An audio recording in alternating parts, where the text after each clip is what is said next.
अगर human capital मिल गया तो ह्यूमन कैपिटल धीरे धीरे जाएगा, और जैसे जैसे देश आगे बढ़ रहा था तो गरीबी या बेरोजगारी प्रमुख मुद्दा था, और पॉवर्टी और अनएम्प्लॉयमेंट अभी तक टिल येट दूर नहीं हो पाया है। अभी भी बहुत ही ज्यादा गरीबी है, आंकड़े आप देखेंगे तो दंग रह जाएंगे। 2011 का मैंने बताया आपको डाटा, फर्जी डाटा 20.19 था, जबकि उस समय विश्व में 55% मल्टी डायमेंशनली पुअर इंडिया के बारे में कहा गया कि 55% इंडिया के लोग गरीब हैं। तो आज पॉवर्टी और अनएम्प्लॉयमेंट का सॉल्यूशन यही है कि आप ह्यूमन स्किल दो, ह्यूमन कैपिटल, ठीक है।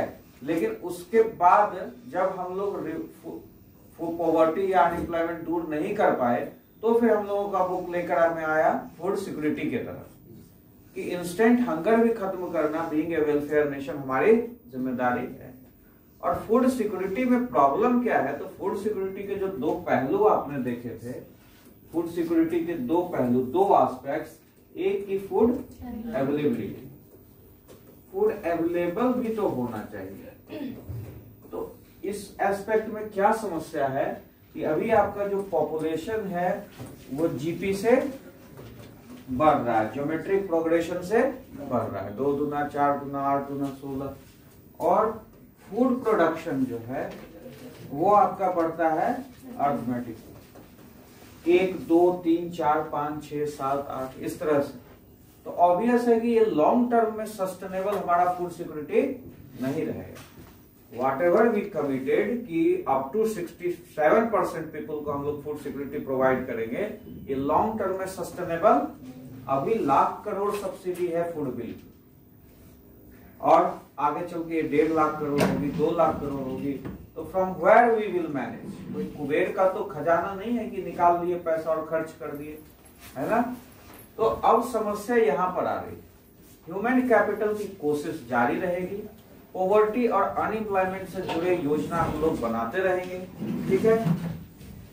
लेकिन अल्टीमेटली जो लोग फूड सिक्योरिटी के लिए हैं, या जिन जो गरीबी से दूर नहीं हो पाए, जिन भूखमरी जो फेस कर रहे हैं, जो बेरोजगारी फेस कर रहे हैं, उनको तो खाद्यान्न सुरक्षा देना पड़ेगा।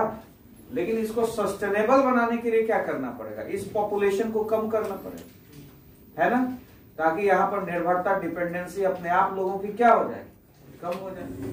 तो ये सस्टेनेबल नहीं है। जब ये आप समझ रहे हैं कि ये सस्टेनेबल नहीं है, तो हमारे पास सॉल्यूशन क्या है, हमारे पास सॉल्यूशन क्या है। एक सॉल्यूशन है पॉपुलेशन को कम करना,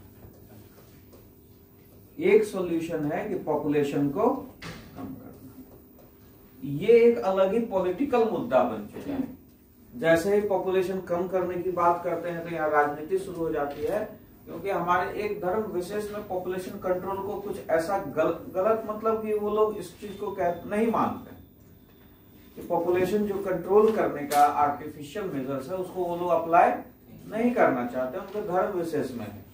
तो ये पॉलिटिकल मुद्दा बन जाता है कि पॉपुलेशन कम करना है, तो लैक ऑफ पॉलिटिकल विल है कि जो नेता बोलेगा उसका वोट बैंक कट जाएगा। तो ये हम लोग क्या कर सकते हैं, इसके लिए हम लोग अवेयरनेस क्रिएट कर सकते हैं। डायरेक्ट कोई पॉलिसी, ये अलग मुद्दा है, आप लोग पढ़ेंगे आगे, आईएएस की तैयारी करेंगे और आगे तो आप कई जगह पढ़ेंगे कि पॉपुलेशन कंट्रोल का मामला क्या है। पॉपुलेशन कंट्रोल, कोई राजनेता किसी के दम में अभी हिम्मत नहीं है कि वो सीधे कह रहे हैं कि population policy. Last population policy जो आई थी वो 2000 में आई थी, उसमें ये कहा गया था कि we will stabilize our population by 2045, 2045 तक हम लोग अपना पॉपुलेशन स्थिर कर लेंगे। स्थिर करने का मतलब समझते हो, स्थिर करने का मतलब कि अगर आप एक हैं तो आप एक ही बच्चे को पैदा करेंगे ताकि आपके मरने के बाद वही बच्चा आपके जगह आपको रिप्लेस करे। इसी को कहते हैं पॉपुलेशन स्टेबलाइजेशन। तो ये हमारी पॉलिसी आई थी कब, 2000। उसके बाद there is a lack of political will, no population policy till year. लेकिन बीच बीच में राजनेता कहते हैं कि कम करना चाहिए पॉपुलेशन। आप कहते हैं क्या कि कभी कभी कह देते हैं तुम हिंदू लोग भी बच्चे पैदा करो अगर मुसलमान बच्चे कम पैदा नहीं कर रहा। ये पॉलिटिकली मोटिवेटेड एक्शंस, स्टेटमेंट्स होते हैं। इसको नजरअंदाज करना, ये सब बेवकूफ लोग होते हैं, पागल लोग होते हैं। ठीक है, अल्टीमेटली पॉपुलेशन को जो कंट्रोल हम लोगों को करना है, इसके लिए कोई पॉलिसी सही होगा क्या? क्या कहते हो? कोई नीति हम लोग ला सकते हैं? बोलो, ऐसा ला सकते हैं जैसा चाइना ने लाया वन चाइल्ड पॉलिसी? ला सकते हैं? ला सकते हैं गौतम? इंटरव्यू में पूछेगा कि आप चाइना के जैसा वन चाइल्ड पॉलिसी इंप्लीमेंट कर सकते हैं? जैसे यस सर बोलोगे तो गलत हो जाओगे। वेलफेयर कंट्री है, डेमोक्रेटिक कंट्री है, चाइना के जैसा हम लोग कम्युनिस्ट नहीं है, हम लोग डिक्टेटरशिप नहीं करते हैं। यहाँ पर हम बच्चा पैदा करें, हम बच्चा पैदा ना करें, इस पे स्टेट का कंट्रोल हो जाए अगर, तो ये अपने आप में गलत है। डेमोक्रेटिक कंट्री है ना आपका, आप खाना खाते हो तो कोई रोकने आता है कि तुम इतना खाना मत खाओ? पानी पीते हो तो बोलता है आज 2 लीटर पानी पी लिया, 3 लीटर पानी मत पी। पेट्रोल भरवाते हो तो कोई कहता है 5 लीटर पेट्रोल भरवा लिया, आप नहीं देंगे पेट्रोल। यहाँ पर कोई चीज की मनाही है तो फिर बच्चा पैदा कर रहे हैं। मेरा मन है कि मेरा 5 बच्चा हो, मैं उसको पढ़ाऊंगा लिखाऊंगा, मैं उसकी जिम्मेदारी लूंगा। स्टेट यहाँ पर इस तरह के रूल, और यही रीजन है कि भारत आज तक इस तरह का वन चाइल्ड पॉलिसी टाइप का पॉलिसी लेकर नहीं आया। लेकिन समस्या तो है, पॉपुलेशन तो बढ़ रहा है। इसके लिए आपका संसाधन जो है, रिसोर्स जो है, और देर से आओ बदमाश, सारा डिस्कशन हो गया। जो संसाधन है आपके पास वो तो अल्टीमेटली लिमिटेड है ना, तो that you need to distribute among the available citizens. जो भी संसाधन है उसी का तो वितरण होना है यहाँ पर। तो पॉपुलेशन बढ़ेगा तो आपको डेफिसिट हो जाएगा ना रिसोर्सेस का, संसाधन की कमी होगी या नहीं? तो ये पॉपुलेशन तो हमारे लिए प्रॉब्लम है, पॉपुलेशन तो हमारे लिए प्रॉब्लम है, इसको तो कम करना पड़ेगा। लेकिन कोई ऐसा रिजिड लॉस हम लोग ला, अल्टीमेटली आपका जो भी एजुकेशन का स्तर है या जो भी सरकार अवेयरनेस कंपेयर करती है, या धीरे धीरे लोगों को अपने आप समझदारी हो रही है। आपने देखा होगा सरकार तो अवेयरनेस पे भी अब ध्यान नहीं दे रही है। अब हम ही लोग 4 भाई बहन थे, तो मेरे बड़ा भाई का भी 2 बेटा है, मेरी 1 बेटी है, मेरी सिस्टर की 2 बेटी है, और मेरे एक सिस्टर की 1 बेटा 1 बेटी। कोई हिम्मत नहीं कर पाया 3 बच्चों का या 4 बच्चों का। क्यों? क्योंकि लोग अब खुद सोच रहे हैं कि हम कैपेबल नहीं रहेंगे अपने बच्चों को अच्छी क्वालिटी का एजुकेशन और हेल्थ। एक होता है ग्राफ की, जैसे ऐसे बढ़ रहा है तो ये अपने आप एक समय में लोगों को लगेगा कि नहीं, ये हम सरकार ने इसी पे छोड़ दिया। आप देखेंगे अवेयरनेस, हम लोग जब छोटे बच्चे थे 8-9 में पढ़ते थे तो दूरदर्शन का न्यूज आता था, उसमें डिलक्स निरोध का प्रचार आता था। अभी प्राइवेट जो कंडोम बेचने वाले हैं वो लोग एडवर्टीजमेंट करते हैं, लेकिन सरकारी एडवर्टीजमेंट देखा आपने बहुत दिनों से नहीं आता है। अब सरकार किसी दूसरे चीज पर ध्यान दे दी है, बतलाओ वो चीज क्या है? सॉल्यूशन एक है पॉपुलेशन, इसको इंट्रोडक्शन करना है, अवेयरनेस वगैरह पे छोड़ देना है कि पॉपुलेशन कम होना चाहिए, then only the distribution of resources will take place. अगर जनसंख्या क्या ऐसे ऐसे कर रहा है, कहानी तो हो गया, क्यों पॉपुलेशन कम करें? देर से क्यों आए? क्या कर रहा? तो जल्दी उठो। पॉपुलेशन जो है, पॉपुलेशन कंट्रोल अगर हम लोग करते हैं, जनसंख्या कंट्रोल करते हैं, तो ये तो एक सॉल्यूशन है कि हम लोग जनसंख्या कंट्रोल करेंगे, लेकिन तभी हम लोगों का संसाधन का वितरण हो पाएगा। एक सॉल्यूशन है खाद्य सुरक्षा, इससे हम लोग हो सकता है, संसाधनों का वितरण सही से होगा। लेकिन दूसरा सॉल्यूशन क्या है? हाँ, बिल्कुल सही जवाब। मनीष कुमार सिंह, अंकित बोल दिया, तुम चुप रह गया जी।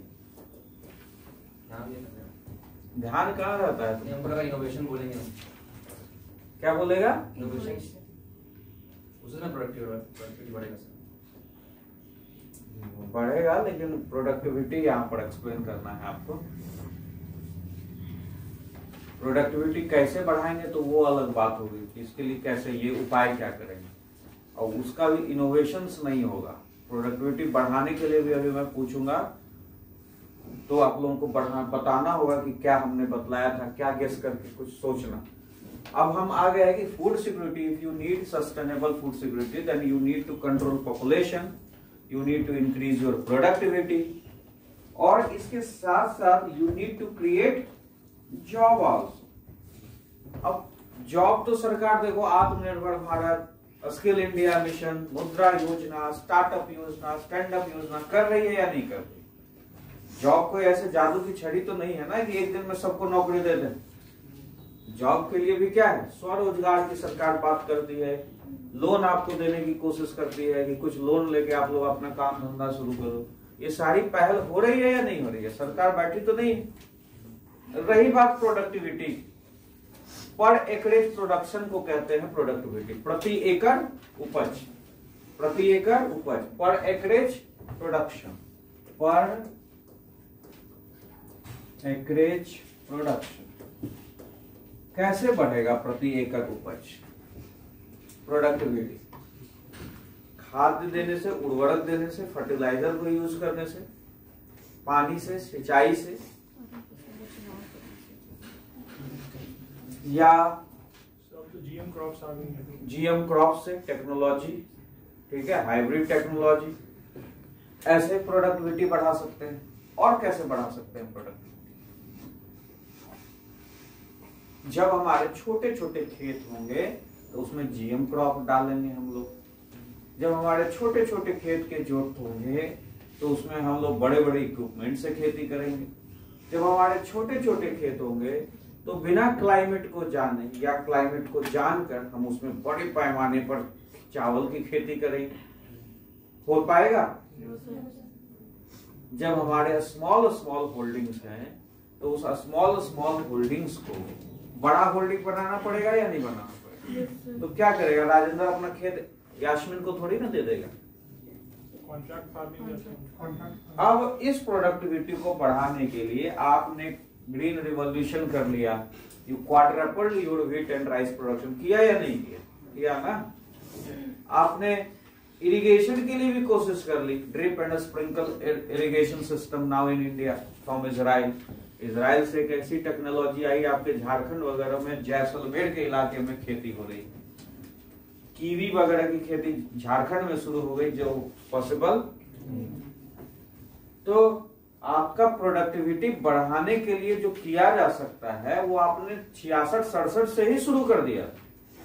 Already in green revolution you quadrupled your wheat and rice production. सिंचाई लिमिटेड थी, उसको भी बढ़ाने की कोशिश की पंपिंग सेट के थ्रू, और इतना सिंचाई किया कि 500 फीट तक पानी नहीं मिल रहा। और तुमने तो क्या कहा, तुम्हारे गांव में 1100 फीट तक पानी नहीं मिल रहा। कितना पी गया पानी थी? 1100 फीट तक पानी, समझ रहे हो? मतलब हमने ऐसा एग्रीकल्चर टेक्निक अपनाया हुआ था कि we depleted our ground level water system. हमारा जो ग्राउंड वाटर लेवल है वो क्या हो गया? खत्म हो गए। राइस और धान की खेती करते हैं, स्टबल बर्निंग करते हैं, उससे भी पर्यावरण को पॉल्यूशन। ज्वार बाजरा रागी उगाना छोड़ दिया, एक्सोटिक वेराइटीज ऑफ फ्रूट्स नहीं है, सारे बाहर से, अमेरिका से आप लोग इंपोर्ट करते हो। तो आदमी खाना तो छोड़ नहीं देगा, आदमी तो खाता है। अच्छे चीजों को देखते हो, इतना छोटा सा कप में मिलता है कॉर्न, 60 रुपीज में, 70 रुपीज में। खाए हो या नहीं खाए हो? तो अमेरिकन कॉर्न होता है, कितना डिलीशियस लगता है। भुट्टा तो हमने खाना ही छोड़ दिया। मतलब मैं तो खा भी लेता हूँ, लेकिन मेरी वाइफ तो वो भी नहीं खाती, कहते हैं दांत में लग जाता है वो काला काला। तो अमेरिकन डिलीशियस जो है वो खाने में अच्छा लगता है। कप में लिया, रेडी टू ईट, तुरंत अपना बॉयल बटर मसाला मिक्स खा लिया। अगर आप लोग अपनी टेक्निक को नहीं चेंज करोगे तो प्रोडक्टिविटी बढ़ेगी। आपके पास जितनी जमीनें थी आपने जोत ली, आपके पास जितना सिंचाई था आपने कर लिया, आप जितना खाद गोबर डालना चाहते थे डाल लिए। अब प्रोडक्टिविटी कैसे बढ़ेगी? अपने बेसिक इंफ्रास्ट्रक्चर में चेंज ला। हम लोगों का जो सबसे बड़ा प्रॉब्लम है वो है जोत का, होल्डिंग्स का। यहां बच्चे 80% फार्मर्स जो हैं वो स्मॉल और मार्जिनल फार्मर्स, 80% फार्मर्स क्या है, स्मॉल एंड मार्जिनल, जिनके पास छोटे और सीमांत किसान, जिनके पास भूमि 1 से 2 हेक्टेयर है, मात्र 1 से 2 हेक्टेयर। अब ऐसे में कोई बहुत बड़ा एग्रीकल्चर टेक्निक का भी हम लोग यूज नहीं कर सकते, कर पाएंगे नहीं। अब इसी प्रोडक्टिविटी को बढ़ाने के लिए अगर आप लेकर आ गए फार्म बिल,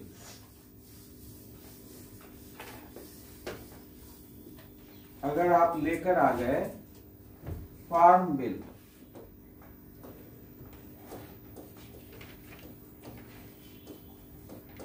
अब देखो इस फार्म बिल में क्या बात की गई है, ये प्रोडक्टिविटी बढ़ाने के लिए है या किसानों के हित में नहीं है, यही हमें डिस्कस करना है ना।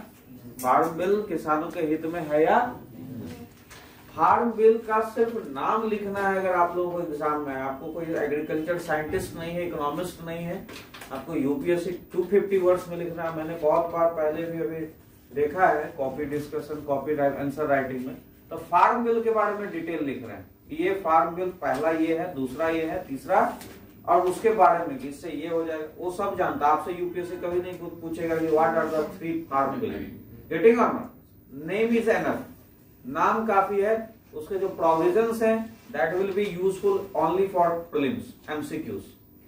ये नहीं कि मेंस में अनाप शनाप लिखो, मेंस में तो जो पूछेगा तुमको वो बताना है ना। तो डेफिनेशन फार्म बिल में है क्या, सब्सटेंस क्या है, that will be useful in prelims, लेकिन उसकी अंडरस्टैंडिंग से आप क्वेश्चन पकड़ोगे। देखो लिंक है हमारा प्रोडक्टिविटी, आज देश में प्रोडक्टिविटी बढ़ सकती है ऐसे इनोवेशन से, मनीष समझे, ऐसे इनोवेशन से। ये फार्म बिल आपका इनोवेशन, एक नया जमाने के हिसाब से हम लोगों ने एक नए कुछ कानून लिख रहा है, और यहाँ पर देख चुके कि हमारा प्रोडक्टिविटी अगर नहीं बढ़ेगा तो अल्टीमेटली जो इकोनॉमी का हम लोगों ने प्रॉब्लम शुरू किया था कि ह्यूमन कैपिटल हमारे पास नहीं है, एजुकेशन नहीं है, हेल्थ नहीं है, यही तो इकोनॉमिक एक्टिविटीज बढ़ाएगा। अगर ये सब फिर भी गरीबी दूर नहीं हो रही है, अनएम्प्लॉयमेंट है, तो गरीबी और अनएम्प्लॉयमेंट अगर है in spite of so much of schemes, so much of things, तो हमें तो इसको ध्यान में रखना होगा ना, फूड सिक्योरिटी को। वेलफेयर नेशन है, भूखे मरने तो नहीं छोड़ देंगे अपने बच्चों को, तो अपने सिटीजन्स को जब हम भूखे मरने नहीं छोड़ देंगे तो उपाय हमारे पास सिर्फ बच रहा है कि किसी तरह प्रोडक्टिविटी बढ़ाओ, और उसके लिए हम लेकर आए फार्म बिल। तीनों प्रोविजंस को देख लो, क्या क्या है, पहला तीसरा प्रोविजंस बतलाओ उनके। पहला है farmers produce trade and commerce, मतलब अगर याद इस तरह से नहीं है तो आपसे बतलाओ पर्पस, पहले में क्या होगा। पहले में है कि मंडी सिस्टम को एबॉलिश करेंगे, ओपन मार्केट रहेगा, कोई कहीं भी प्रोड्यूस करके कहीं भी बेच सकता है, कोई भी कहीं भी बेच सकता है, ठीक है। मंडी खत्म, मंडी में जाता था किसान, कमीशन लेता था। मैंने कल आप लोगों को बतलाया कि ट्रैक्टर लेके खड़ा है, मंडी का एजेंट जो होता था, अरे अभी कहां से आ गया, अभी तो अधिकारी है ही नहीं, उनका तो भैंस का बच्चा मर गया था, वो तो गए हैं उसके इलाज। अब बतलाइए, वो ट्रैक्टर लेके किसान जो है वो खड़ा है 3 दिन से, ट्रैक्टर का उसको रेंट देना है, तो वो क्या कहता है, मालिक गिरवा लीजिए, जैसे वही गिरवाना है गिरवा। Limit opportunity farmers had earlier, उनके पास क्या था कि आप प्रिस्क्राइब्ड मंडी में जाके सेल कर सकते हैं, लेकिन ऐसा तो था नहीं कि एमएसपी का फायदा नहीं ले रहे थे लोग। जिन किसानों का अप्रोच था, मंडी के एजेंट से सेटिंग थी, वो मजे ले रहे थे। पंजाब, हरियाणा, वेस्टर्न यूपी देखो कैसे मजे ले रहे हैं। अब ये मंडी सिस्टम जो बनाया गया था, जिस समय बनाया गया था, उसका पर्पस यही था कि पहले ट्रांसपोर्ट नहीं था, बैलगाड़ी से लोग जाते थे, तो कहा कि चलो भैया जाके नजदीक के मंडी में बेचना, सरकारी एजेंट रहेगा, माल उतरवा देना, पैसे मिल जाएंगे रेडी टू। महाजन के कर्ज के जाल में नहीं फंसोगे, महाजन को तुरंत पैसा चुकता कर दोगे, क्योंकि पहले महाजन लैंड वो होता था, वो क्या करता था, वो खेत पे आ जाता था किसानों के, जो पैसा लिया है तो दो। तो महाजन क्या करता था, साहूकार वहां से अनाज लेके उसका भाग जाता था। तो महाजन साहूकार को तुरंत वो पैसा देके निपट ले, इसके लिए मंडी वगैरह की व्यवस्था। अब ये जो सिस्टम है, ये करप्शन का अड्डा बन चुका है, हमारी प्रोडक्टिविटी को हैम्पर कर रहा है। किसान सिर्फ धान, गेहूं, चावल में लिमिट हो गया, जिससे हमारा अंडरग्राउंड वाटर भी एकदम कोड़ में चला गया। अब ये सब हमारे देश के लिए प्रॉब्लम है। तो फार्म बिल में जो पहला क्लाउज है वो क्या है कि मंडी को खत्म करना। तो मंडी की कमियों को आप जाने कि मंडी की कमियां है। तो जो फार्मर्स कह रहे हैं कि मंडी चाहिए, उनको तो पूरा देश मंडी मिल रहा है यार, आप कहीं भी बेच सकते हो। ई मार्केटिंग को प्रमोट किया जा रहा है, ई मार्केटिंग को प्रमोट किया जा रहा है। दूसरा क्लॉज नहीं है, ई मार्केटिंग इसी में है। दूसरा क्लॉज है कॉन्ट्रैक्ट फार्मिंग। मतलब इसी में जो 3 लॉज हैं, तो पहले लॉ में ही दूसरा जो लिखा हुआ है, हाँ दूसरा पॉइंट लिखा हुआ है, पहले लॉ के दूसरे पॉइंट में है ई मार्केटिंग का सपोर्ट। ई मार्केट प्लेस। अब देखो तुम लोग फ्लिपकार्ट से और अमेजन से खरीदते हो, कहीं का प्रोडक्ट कहीं मिला तुम्हें और तुमने खरीद लिया। किसान को अपना प्रोडक्ट कहीं का कहीं बेचने का नहीं मन।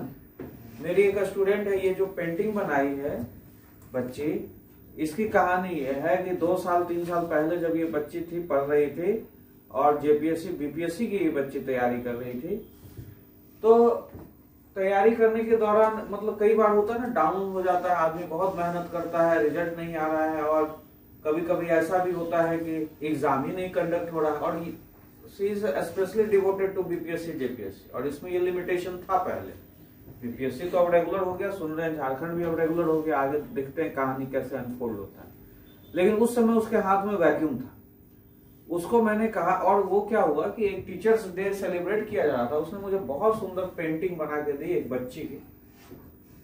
तो मैंने उसको कहा कि यार तुम तो इतना अच्छा पेंटिंग बनाती हो, तुम क्यों मतलब तुम तो बहुत कमाओगे, तुम्हें अपने हुनर को पहचानो। और उसको मैंने फ्लिपकार्ट अमेजन ये सब पे बोला कैसे सेलर रजिस्टर करते हैं वगैरह वगैरह। आज की डेट में उसकी एक एक पेंटिंग 10,000, 15,000, 20,000, 22,000, 28,000, 1 लाख भी उसने अपनी पेंटिंग की दाम रखा हुआ है फ्लिपकार्ट और अमेजन। मैंने खुद ये पेंटिंग 8500 में देकर उससे खरीदी। मैंने कहा डिस्काउंट दो तभी लूंगा, क्योंकि आइडिया मैंने ही दिया था। तो देखो वो कहां से कहां, मतलब उसका लिविंग स्टैंडर्ड, स्टाइल सब बढ़ गया। पहले वल्नरेबल थी, वल्नरेबल का मतलब दीनहीन, उसके पास कोई उपाय नहीं था, तो उसकी स्टेटस आज की डेट में बढ़ गई, गरीबी रेखा से ऊपर आ गई। इकोनॉमिक्स के टर्म्स में ऐसा मत समझना गरीबी रेखा की वो नीचे थी, इसका मतलब वो बढ़िया कंडीशन में पहुंच गए। अब क्या चाहते हैं आप, फार्मर्स ने अगर कोई बढ़िया प्रोडक्ट लाया है, वो अपने प्रोडक्ट को सेल नहीं कर सकता दिखा के। ये स्वदेशी के पास पैसा है कि मॉल बड़े बड़े बना लिया, तो आप जाते हो, कपड़े देखते हो और खरीदते हो। किसानों के पास नहीं है, तो उसके लिए ऐसा प्लेटफॉर्म होना चाहिए नहीं। इस पहले में मंडी को खत्म किया गया, ई मार्केटिंग को प्रमोट किया गया है। अब बतलाओ ये किस चीज के लिए किया गया है? इसका मतलब क्या है? ये एग्रीकल्चर प्रोडक्शन को बढ़ाएगा। मंडी खत्म, अल्टीमेटली ये प्रोडक्शन पर अटैक है। 2 ही चीज पर अटैक है, प्रोडक्शन पर और सेल पर। देखना, गौर से देखना, प्रोडक्शन और सेल पर अटैक है। यही 2 चीज, प्रोडक्शन यानी कि प्रोडक्टिविटी, ये प्रोडक्शन यानी कि प्रोडक्टिविटी। मंडी खत्म हो गया, वो कहीं भी कोई भी चीज बेच सकता है, तो वो लिमिट रहेगा सिर्फ धान और गेहूं पे।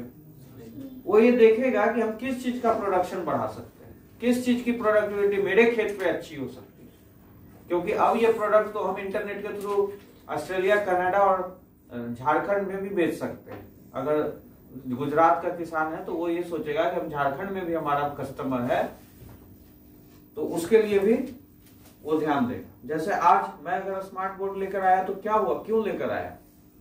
दिल्ली के बच्चे या बेंगलोर के बच्चे हमसे कोर्स परचेज कर रहे थे। अब वो लोग यहाँ तो व्हाइट बोर्ड में भी बच्चों को बेच दो तो नहीं कोई दिक्कत होगी, कहेंगे कि सर कोई बात नहीं 2000 का डिस्काउंट दे दो, हमें व्हाइट बोर्ड वाला ही वीडियो दे दो। यहाँ इस तरह के लोग आते हैं, क्यों? क्योंकि उनको पैसा नहीं है, उसकी पेइंग एबिलिटी कम। बेंगलोर वाला लड़का और दिल्ली वाला लड़का कहने लगा कि सर आपका जबरदस्त, कोई जवाब नहीं है पढ़ाने में, बहुत अच्छा पढ़ा रहे हैं, इतना अच्छा कंटेंट सब कुछ, लेकिन सर बोर्ड को डिजिटल कर दीजिए और पैसा 5000 भले ही ज्यादा ले लीजिए। Getting or not? इसका मतलब वो किसान जो गुजरात में उसका दाम देने वाला नहीं है, जिस तरह से तुम झारखंड में मेरा वैल्यू नहीं समझ रहे हो, उसी तरह वो गुजरात वाला किसान जिसका वैल्यू अमेरिका में होगा, जिसका वैल्यू दूर दराज के इलाकों में होगा, तो उसका सेल बढ़ेगा या नहीं बढ़ेगा, तो उस चीज को प्रोडक्टिविटी में इंटरेस्ट लेगा या नहीं लेगा। दूसरा क्लाउज क्या है? दूसरा क्लाउज है वही contract farming. Contract farming, dispute settlement. Contract farming, जोत बढ़ेगा या नहीं बढ़ेगा, होल्डिंग बढ़ेगी या नहीं बढ़ेगी। कॉन्ट्रैक्ट फार्मिंग से क्या हुआ, आपके जोत छोटे थे, आप कोई खेती करना चाह रहे हैं, बड़े लार्ज स्केल पर आप नहीं कर पा रहे, और unregulated unlawful contract farming India में प्रैक्टिस हो रहे हैं। इस लॉ के पहले मेरा ही दोस्त है एक रॉबर्ट्सगंज का लड़का, यहीं पतरातू में मेरे साथ पढ़ा था, वो 1,000 एकड़ पे खेती करवा रहा था इस कानून के आने के पहले। वो वाराणसी से BHU से उसने एग्रीकल्चर BSc MSc किया, उसके फादर भी बिजनेसमैन थे, इवन के यही नहीं साउथ में भी जा जाके वो किसानों से कॉन्ट्रैक्ट कर रहा। अनलॉफुल अगर हो रहा है तो वहां पर किसान का एक्सप्लॉयटेशन हो सकता है, लेकिन यहां तो कानून बनाया है कॉन्ट्रैक्ट फार्मिंग, अगर कॉन्ट्रैक्ट ब्रीच होगा तो आप अदालत का दरवाजा खटखटा सकते हैं, कलेक्टर के दरवाजा खटखटा सकते हैं।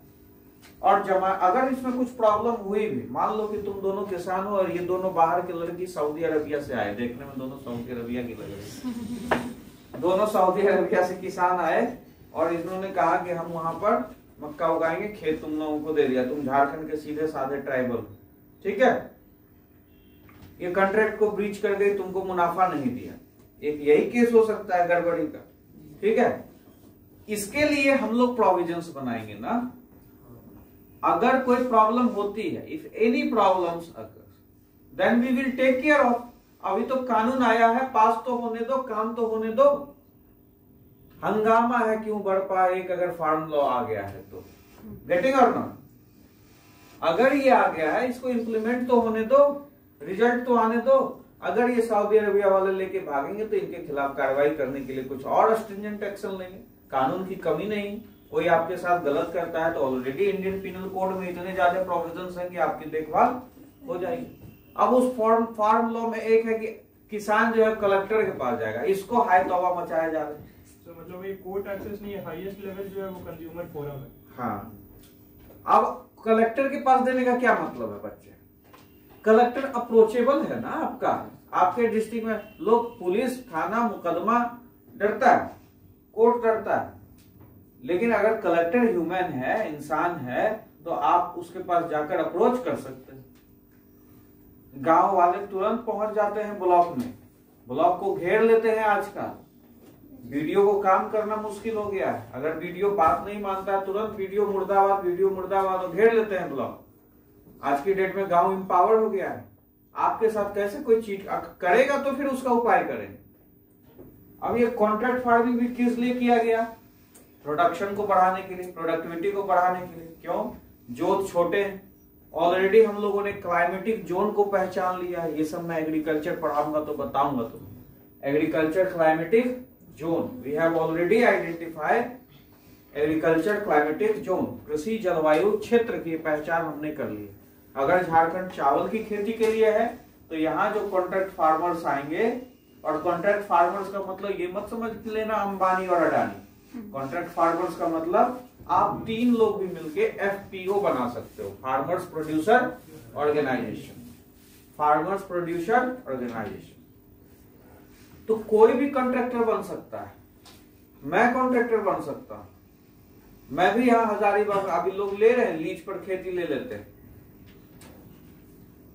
किसानों की जमीनों को कॉन्ट्रैक्ट पर ले लिया और खेती कर रहे हैं, उसको नॉर्मल, और हमारे यहाँ वो पॉपुलर पहले से ही था पट्टे के रूप में, लेकिन इसको इसका कानूनी रूप देना, पता है अगर आपका कोई भी खेत पट्टे पे करता है, और अगर इंडिया में कानून है कि 3 साल तक अगर वो पट्टा किया, उसके पास अगर प्रूफ हो गया कि उसने 3 साल आपके खेत पर काम किया है, तो वो खेत उसका, क्योंकि इंडिया में नियम है land ultimately belongs to tillers, land ultimately belongs to tillers, जोतने वालों को ही भूमि संबंधित होती है, जो जोतेगा उसी का खेत होगा। ये नियम है।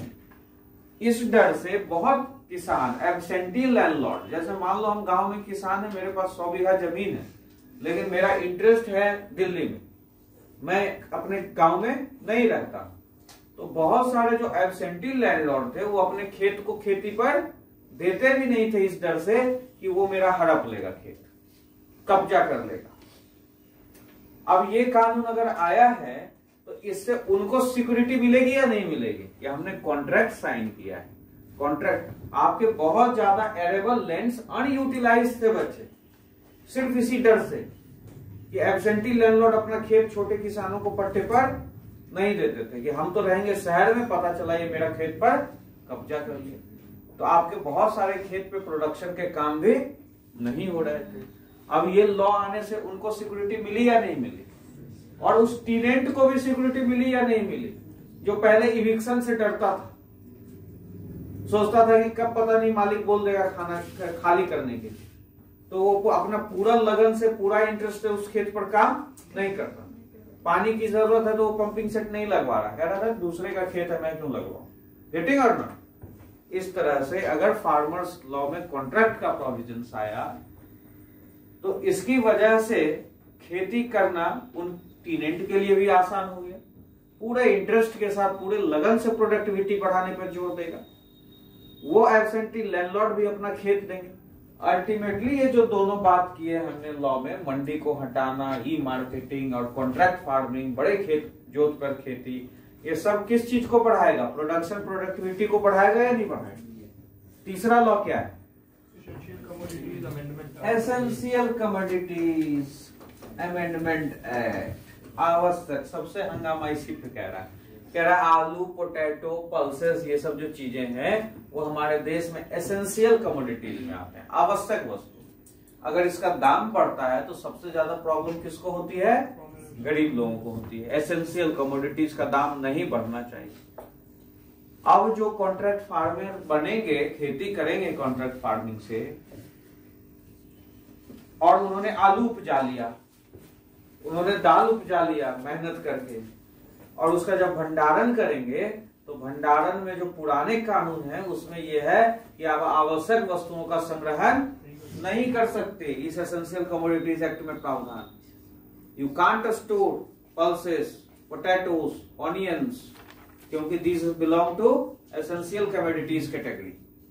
अगर आप इफ यू विल स्टोर, आप पे कानूनी कार्रवाई हो सकती है, जमाखोरी के खिलाफ में आप पर केस दर्ज हो सकता है कि आपने ब्लैक मार्केटिंग किया है, जमाखोरी किया है। Getting or not?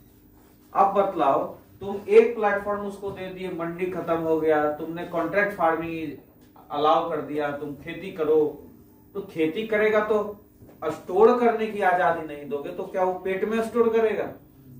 स्टोर करने की आजादी देना लाजमी है या नहीं? तो कह रहा है कि इसको एसेंशियल कमोडिटीज अब नहीं रहा, यू कैन स्टोर। तो लोग कह रहे हैं कि इससे जमाखोरी हो जाए। लोग ये नहीं समझ रहे हैं कि इससे प्रोडक्टिविटी बढ़ेगी, तो जमाखोरी करने वाला का इंटरेस्ट कहां से रहेगा जमाखोरी करने में? अरे कोई चीज आज आपके देश में कम है तभी तो उसकी ब्लैक मार्केटिंग होती है। कोई चीज का अगर प्रोडक्शन बढ़ जाएगा, प्रोडक्टिविटी बढ़ जाएगी, तो उसका क्या जमाखोरी होगा? नमक का क्या जमाखोरी होगा? हालांकि कुछ बुद्धू लोग हैं उसमें भी कभी कभी फंस जाते हैं। जैसे एक बार हल्ला हो गया था कि नमक खत्म हो जाएगा, नमक खत्म हो जाएगा, सबने 10-10, 20-20 केजी, अंकित पापा लाए थे नमक, बहुत लोग 10-10, 20-20 केजी नमक लाके जमा कर दिए कि नमक खत्म हो जाएगा। अब ऐसा अगर बुद्धू नागरिक रहेगा तब तो किसी भी चीज का जमाखोरी किसी भी देश में हो सकता है। जब तुम नमक की जमाखोरी कर सकते हो ये रूमर क्रिएट करके कि नमक खत्म हो जाएगा, तो आलू और चावल और दाल क्या चीज? यहां जब प्रोडक्टिविटी बढ़ जाएगी तो इसका जमाखोरी में इंटरेस्ट किसका रहेगा?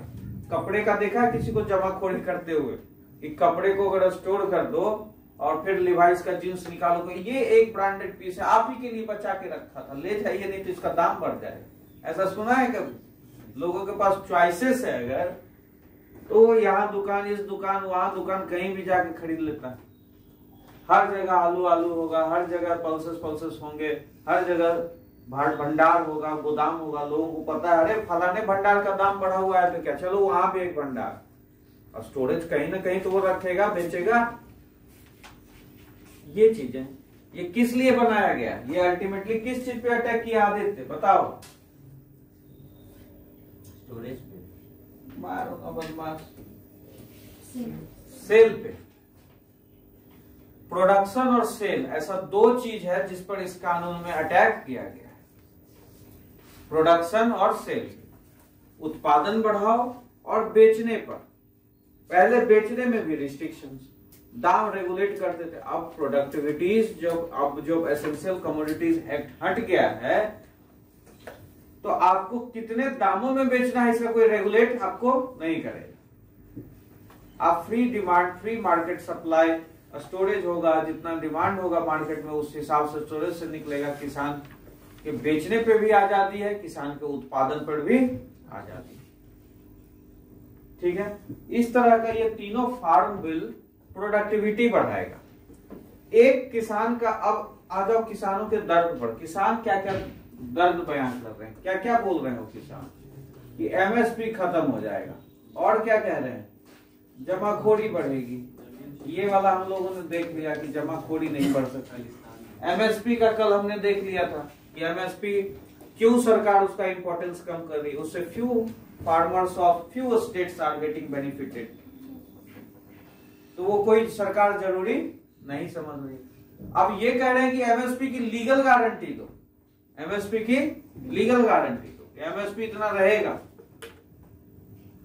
आपने तो एनसीईआरटी में देख लिया, एनसीईआरटी क्या कह रहा है कि एमएसपी बढ़ने से धान गेहूं में ज्यादा लोग इंटरेस्ट ले रहे हैं, इसका मतलब क्रॉप डाइवर्सिफिकेशन भी नहीं हो रहा है। इसको स्थिर रखना चाहिए। जब कपड़े का, दाल, इसका किसी चीज का दाम हम लोग रेगुलेट नहीं करते हैं तो लॉन्ग टर्म में अगर एमएसपी नहीं रहेगी तो किसानों को और हो सकता है ज्यादा दाम मिले, उनके प्रोड्यूस का ज्यादा दाम हो, मार्केट में कम उपज तो उनको ज्यादा दाम। Getting or not? तो एमएसपी का हमने ये देख लिया, और वो लीगल गारंटी मांग रहे हैं एमएसपी की, आप देख लीजिए इसकी फिजिबिलिटी कितनी सही है।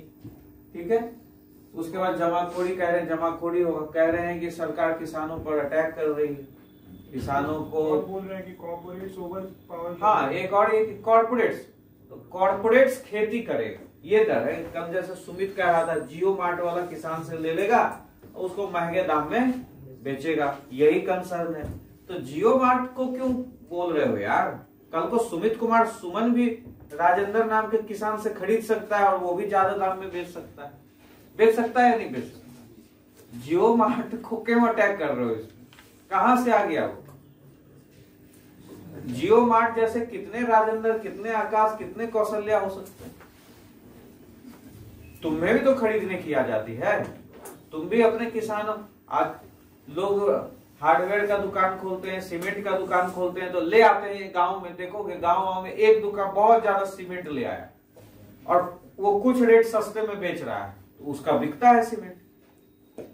कहता है पूरे गांव में वहां होता है फलाने जगह सीमेंट सबसे सस्ता, क्यों? कहीं से होलसेल में उठा के वो ले आया है, उसको सस्ता पड़ रहा है। कहीं अगर तुमने कॉन्ट्रैक्ट किया, तुम्हारे पास, तुम यंग हो, अभी जॉब कर रहे हो और जॉब के साथ साथ तुमको लगे कि अगर हमारे पास पैसा है तो चलो फलाने से आलू उठा के यहाँ स्टोर करते हैं और उसके बाद उसमें कुछ मुनाफा मिलेगा तो बेचें, क्या गलत है? तुम भी बेच सकते हो, ये भी बेच सकता है, ये भी बेच सकता है। शेयर में इन्वेस्ट कर सकते हो, आलू में भी इन्वेस्ट करो। जिस दिन एग्रीकल्चर कमोडिटीज में तुम लोग इन्वेस्ट करने लगोगे उस दिन हमारे किसानों की भी वैल्यू बढ़ेगी। आज तुम आलू में और धान में इन्वेस्ट नहीं करना चाहते, तुम नहीं चाहते हो कि हम धान गेहूं भी स्टोर करके रखें, और इसी वजह से हमारे यहाँ स्टोरेज की भी कमी है। Private parties will build storage also. तो प्राइवेट आ रहा है या कोई निजी आ रहा है, आप भी आ सकते हैं। जियो मार्ट का नाम लेके, अंबानी अडानी का नाम लेके आप किसान जो लोग हैं सरकार को घेर रही है, विपक्ष घेर रही है। नीड ऑफ द आवर है farm law. Ultimately we need to increase our productivity, we need to feed our growing population. हमें अपने बढ़ती हुई जनसंख्या को खाना खिलाना बहुत ही जरूरी है। अभी तो न्यू जो इलेक्टेड गवर्नमेंट है यूएसए की, वो भी फॉर्मली सपोर्ट की है फार्म लॉज। बिल्कुल बिल्कुल, ठीक है। अब आपको समझ में आया?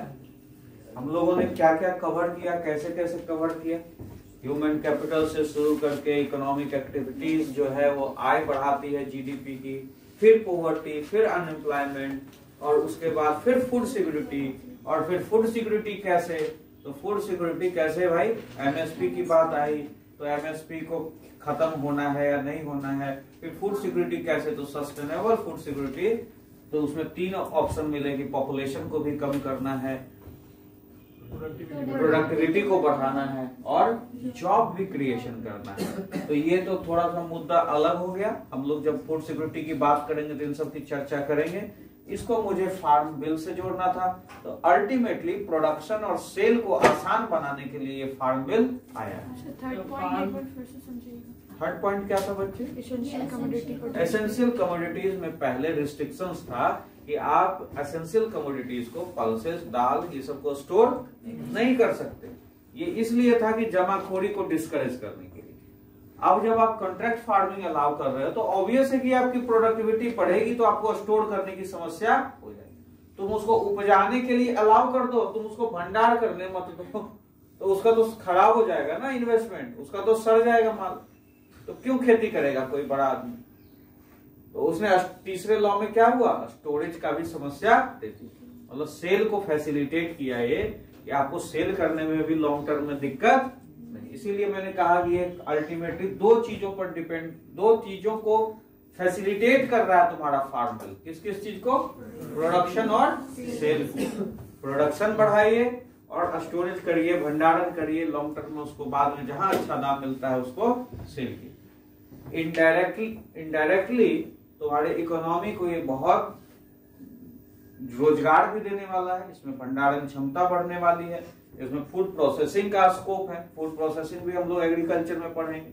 जब भंडारण करोगे तो आलू का भंडारण करोगे तो आलू से चिप्स बनेगा, आलू और भी बहुत सारे आइटम है जिससे आपका फूड प्रोसेसिंग इंडस्ट्री के तहत आप किसान ग्रो करेंगे। ठीक है, फूड सिक्योरिटी भी सुनिश्चित होगा। तो फार्म बिल को लेकर गवर्नमेंट है उसका अमेंडमेंट के लिए भी तैयार हो गया है, तो क्या अमेंडमेंट हो सकता है सर तीनों में? एमएसपी के लिए कुछ कह सकता है, कुछ कड़े कानून बना सकता है। कॉन्ट्रैक्टर अगर वायलेट करता है एग्रीमेंट को, मान लो ये सऊदी अरबिया भाग गई तो इन दोनों को लाएगा वहां से ढूंढ। और क्या अमेंडमेंट होगा? सरकार तो कह रही है बैठ के बात करो, बैठ के बात करो। अब एमएसपी की लीगल गारंटी है तो सरकार थोड़ा सा कह सकती है ठीक है हम फलाने में देते हैं आपको इतना एमएसपी, लेकिन कानून नहीं बनेगा एमएसपी के लीगल गारंटी में, इतना यकीन करो। ये विपक्ष जो है घेर रहा है और बाहर का पैसा है, गलत चीज के लिए यहाँ पर एडवोकेट किया जा रहा है। किसान कोई भी इन्वॉल्व नहीं है, दारू पे पैसे पे सब लोग वहां पर इकट्ठे हुए हैं। जो किसान है वो खेतों में है, काम कर रहा है, उसको इन सब चीजों से कोई मतलब नहीं। आगे चलकर जो भी लोग कॉन्ट्रैक्ट फार्मिंग, अंजलि तुम्हारे फादर फार्मर है ना, क्या करते हैं, सब्जी वगैरह भी लगाते हैं ना, उपज कैसी होती है? आपका अपना बहुत ज्यादा खेत तो नहीं है, लीज पर लेते हैं। देखो तुम्हारे सामने, अगर इनको कॉन्ट्रैक्ट की सिक्योरिटी मिल जाए तो ये बड़े खेत भी ले सकते हैं या नहीं ले सकते? आज की डेट में जान पहचान के लोगों का खेत करते हैं, कल को अगर इनको गारंटी मिल गई तो ये बड़े खेत भी लेने लगे। इनके आसपास अंजलि ही अभी कुछ पढ़ाई करेगी, कुछ दिन बाद ये अपने पापा को सजेशन देगी यही चीजों से पढ़ के। अगर इनके पापा को कहीं कोई दिक्कत होती है तो यही सजेशन देगी और इस तरह से आगे बढ़े। अभी लीज पे लेके, पट्टे पर लेके जैसे तैसे काम हो रहा था। अगर इनको गारंटी मिल रही है सब चीजों की तो क्या दिक्कत?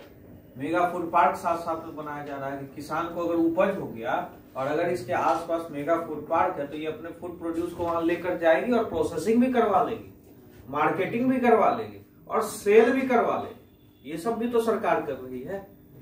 अब तुम लोगों ने ऐसा देखा नहीं, ऐसा सोचा नहीं, तो तुम लोगों को लगता है बहुत इंटरफेयर हो गया, किसानों के लिए अत्याचार होता है ना। जब एफडीआई ला सकती है गवर्नमेंट इंडस्ट्री के लिए, आपके पास पैसा नहीं था, बंद अर्थव्यवस्था में हम रहते थे, आज कहां से ये लोग पैसा लाए? बाहर के लोगों ने आकर इनको पैसा दिया निवेश करने, बाहर के लोग आकर पैसा दिए, इंडस्ट्री बढ़ गया, अच्छी बात। लेकिन आपस में आप लोग यहाँ तो ऐसा भी तो नहीं है कि बाहर से सीधे लोगों को बुलाया जा रहा है खेती करने के लिए। यहाँ अगर देश के आपस में ही फार्मर्स प्रोड्यूसर ऑर्गेनाइज, मतलब कुछ लोग मिलकर आप एक ऑर्गेनाइजेशन बना सकते हो कॉन्ट्रैक्ट फार्मिंग, तो क्या गलत हो? ठीक है, चलिए तो यहां तक अभी हम लोगों ने जो पढ़ा 9th NCERT को फिनिश किया। ओवरऑल जो आज हमने दिया वो कंक्लूजन था ह्यूमन कैपिटल, पॉवर्टी, अनएम्प्लॉयमेंट और फूड सिक्योरिटी। और फूड सिक्योरिटी अल्टीमेटली उसको जोड़ा कहां से? फार्म बिल से। फार्म बिल अलग से मैं पैराग्राफ नोट्स लिखवाऊंगा जब हम लोग एग्रीकल्चर पढ़ेंगे तब। ठीक है, अभी चूंकि हम लोग NCERT पढ़ रहे हैं तो मैं NCERT के ही आपको पॉइंट्स जॉट आउट करवा रहा हूं, ये मैं अभी यहाँ पर लिखवाऊंगा। अब आप लोगों में से कौन स्वेच्छा से आएगा डिस्कशन करने के लिए, क्योंकि ये चीज होना है। और तुम लोगों को एक बात बताऊं, डिस्कशन उस चीज का होता है जिस चीज का डिस्कशन किया जाना चाहिए। जैसे अगर पॉलिटी में है फंडामेंटल राइट, पॉलिटी में है अगर DPSP, directive principle of state policy, कहोगे कि आओ DPSP पे चर्चा करते हैं, आओ फंडामेंटल राइट पे चर्चा करते हैं, तो क्या करोगे चर्चा? वो तो रिजिड लिखे हुए हैं 11 फंडामेंटल राइट DPSP लिखा हुआ है, पढ़ोगे समझोगे। अब अगर कोई फंडामेंटल राइट वायलेट हो रहा है कहीं किसी एक्ट के तहत, कोई सरकार ने कानून पास कर कह रहा है फंडामेंटल राइट वायलेट हो रहा है, getting or not, right to equal opportunity violate हो रहा है, जैसे PR अमानी वाला केस आया था, right to reputation versus right of dignified life, उसमें हमारा right to equality 21 article violate हो रहा, तभी मैंने वो क्वेश्चन दिया ना तुम लोगों को, गेटिंग और नॉट। डिस्कशन किस चीज का करोगे? रिजिड चीजों का जो लक्ष्मीकांत और हिस्ट्री में लिखा हुआ है, मोहम्मद बिन तुगलक का कैसा था नीति, या इस तरह की चीजों को डिस्कशन करोगे? वो तो तुम खुद पढ़ो, डिस्कशन किस तरह के चीजों का होगा। अब MSP के बारे में आप जानते हैं, MSP शुड बी एबोलिश्ड और नॉट, इसके फेवर में, इसके अगेंस्ट में, अबोलिश्ड और नॉट, इसको खत्म कर देना चाहिए या नहीं। जैसे सुमित कुमार सुमन बोला कि क्या लग रहा है सर, अमेंडमेंट के लिए सरकार तैयार हो रही है तो इसमें क्या हो सकता है, तो क्या MSP का भी लीगल गारंटी मिलना चाहिए? तो क्या लीगल गारंटी दे देगा तो उससे क्या फायदा होगा, है कि नहीं? जैसे मैंने बोला कि वो कभी नहीं देगा, सरकार ने रूपरेखा तैयार कर लिया है, इसको डिसमेंटल करना है लॉन्ग टर्म में। इलेक्ट्रिसिटी प्रोटेक्शन एक्ट आने वाला है, तो आया था उसको हटा दिया गया, आने वाला है अभी फिर से। किसानों को जो सब्सिडी मिल रही है और उस सब्सिडी के नाम पर जो प्रॉस्पेरस फार्मर्स हैं वो उस इलेक्ट्रिसिटी का यूज कर रहे हैं, वो आएगा और वो आना चाहिए। सरकार क्या करती है, पहले एक आईना दिखाती है, हल्ला होता है, फिर पीछे एक पैर पीछे हटाती है, फिर 2 पैर आगे करती है। नीड ऑफ द आवर है वो इलेक्ट्रिसिटी प्रोटेक्शन एक्ट। आप लोग को बहुत ज्यादा सब्सिडी दी जा रही है और जिनको मिलनी चाहिए वो मिल नहीं पाती, एफ्लुएंट लोग उसका मिसयूज करते हैं। सब्सिडी का भार देखो कहां कहां सरकार ने कम किया, LPG के पे कम कर दिया। पेट्रोलियम सब्सिडी क्या है आज की डेट में, फूड सब्सिडी नंबर 1 आ गया और पेट्रोलियम सब्सिडी नंबर 2 चला गया, फर्टिलाइजर सब्सिडी नंबर 3 चला गया। मतलब सरकार का ध्यान कहाँ है, सब्सिडी कम करने। मुफ्त में जो खाएंगे तो मुफ्त में कब तक खाएंगे, रोटी सारी चावल अनाज कब तक देश में बांट सको। Ultimately government has some responsibility. और फूड सिक्योरिटी कहा जाता है कैसे प्रोवाइड हो सकता है इन लॉन्ग रन, तो अल्टीमेटली यू क्रिएट जॉब। ये जॉब जो पॉइंट बोला फूड सिक्योरिटी में सबसे लास्ट पॉइंट है। Government is doing so much of programs, but last but not the list, government should create employment opportunities, क्योंकि it is better to give a person, it is better to teach a person how to catch fish rather than giving him directly in his hand fish. Directly उसके हाथ में तुम मछली दे दो, उससे अच्छा है कि तुम उसको मछली पकड़ना, तभी लॉन्ग टर्म में ये फूड सिक्योरिटी पॉसिबल। तो MSP शुड बी एबोलिश्ड और नॉट। और फार्म बिल कैसे बेनिफिट पहुंचा रहा है किसानों को,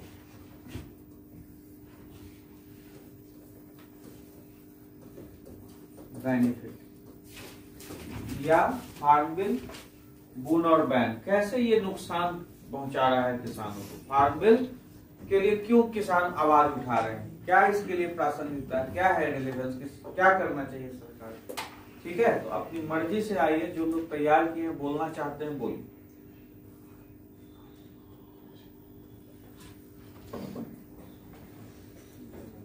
समझ तो गए ना, चलिए बोलिए कौन शुरुआत करेगा।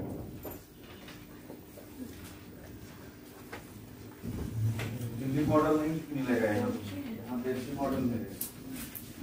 यहाँ पर एक एक बच्चे पर ध्यान दिया जाएगा, नर्चर किया जाएगा। जाइए, जो भी इंटरेस्टेड है देखिए, मैं सुन रहा हूँ, बैठ जाइए।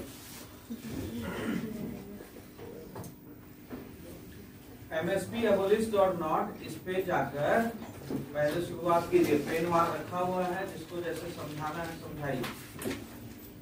कोई एक बंदा उठो, अंकित उठो, तुम ही शुरुआत करो, मुझे पता है कोई और तो देगा नहीं है। मनीष, प्रिंस, सबको बोलना है, ऐसे छोड़ूंगा नहीं, नहीं तो फाइन लगेगा। फाइन लग सकता है 50,000 से लेके 50,000 उसके बाद कोई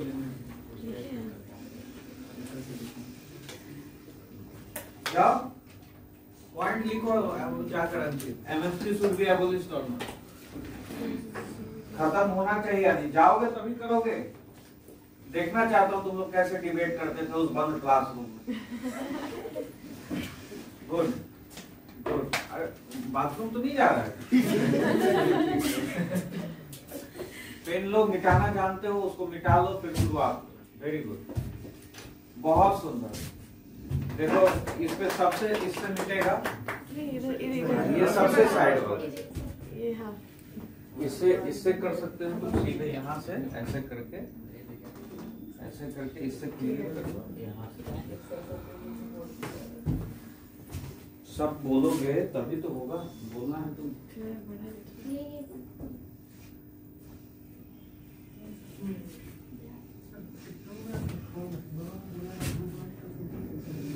नहीं अभी आप पहले क्या नहीं ऐसा नहीं।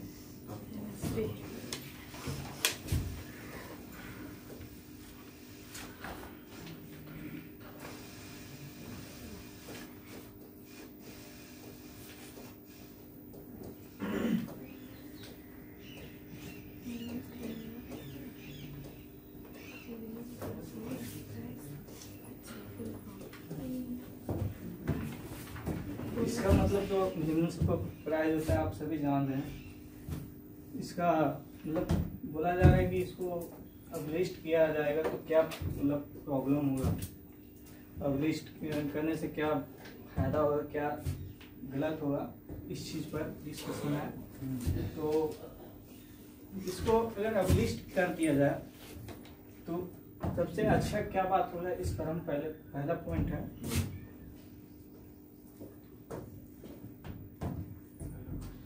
इससे होगा कि एक पॉइंट होगा, पहले किसान जाते थे APMC,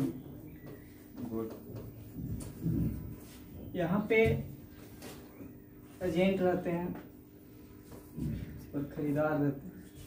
इसमें एक सिचुएशन बनता था, एजेंट और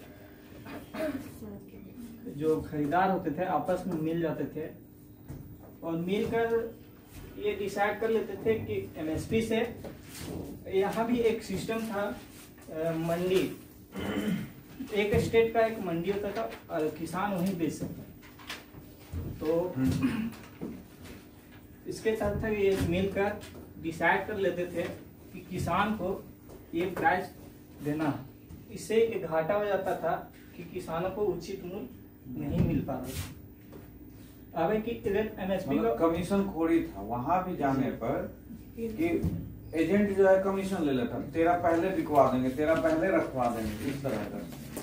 और एक पॉइंट नहीं, ये था कि ये दोनों मिलकर हाँ, और एक MSP से भी कम पे कर देता था, इतना में देना। हाँ, इतना ही एक तो एक प्लस पॉइंट बना, और किसान कुछ नहीं कर सकता था, नहीं कर सकता। जी सर।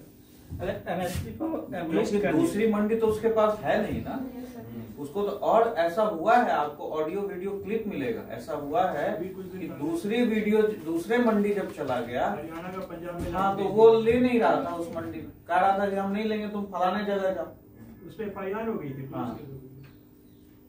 वो एसडीएम को फोन किया, ये सर ऐसा ऐसा है कि हम फलाने मंडी में गए तो ले नहीं रहा, तो कहता तुम कहाँ के हो, तो वो कहता है वहां जाओ, कहता वहां तो मेरा ले नहीं रहा उस दाम पे। एसडीएम उसको गाली वाली देने लगा, तो उस पे हो गया एक्शन। और बोलो, ये तो हो गया कि गलत हो रहा था, तो यहाँ फार्म बिल आया तो ओपन मार्केट किया गया, जिससे किसान अब कहीं भी बेच सकता है। तो ये सिस्टम यहाँ खत्म हो जाएगा कि शोषण, बिचौलिएबाजी खत्म हो गई, बिचौलिएबाजी कमीशनबाजी खत्म हो गई, एजेंट राज खत्म हो गया। जी ये अच्छा नहीं। तीसरे पॉइंट इसका ये है, गलत है कि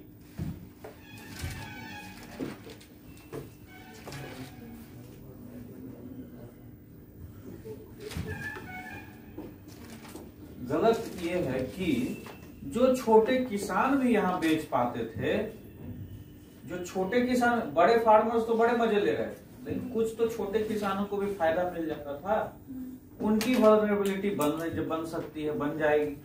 लेकिन जब पूरा देश खुला है तो धीरे धीरे वो भी इम्पावर्ड होगा, है कि नहीं। और सरकार तो ये नहीं कह रही है ना कि हम एमएसपी खत्म कर देंगे, तो जिन छोटे किसानों को वहां जाना है वो जाएंगे।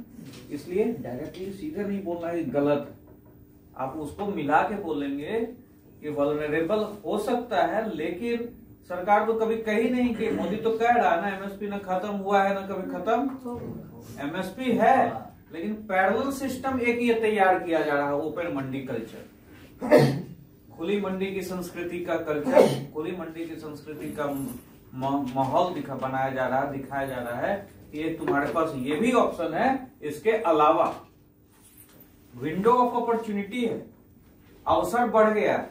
और बोलो एमएसपी कितना, ठीक है। और फार्म बिल के बारे में कुछ बोलो, कुछ है?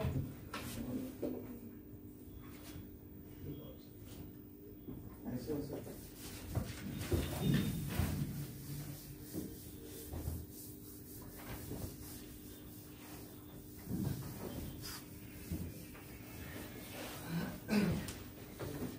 फार्म बिल, फार्म बिल में तो 3 प्रावधान किए गए हैं। इसमें है कि मंडी सिस्टम को थोड़ा जो है कि उसके इम्पोर्टेंस को कम करने की कोशिश किया जा रहा है। और दूसरा बात है कि ऑनलाइन ट्रेडिंग, यानी कि इसमें फर्स्ट बोलो पॉइंट के लिखो, फर्स्ट लॉ के पॉइंट के अनुसार जो है ओपन मार्केट दिया जा रहा है किसानों को, ठीक है।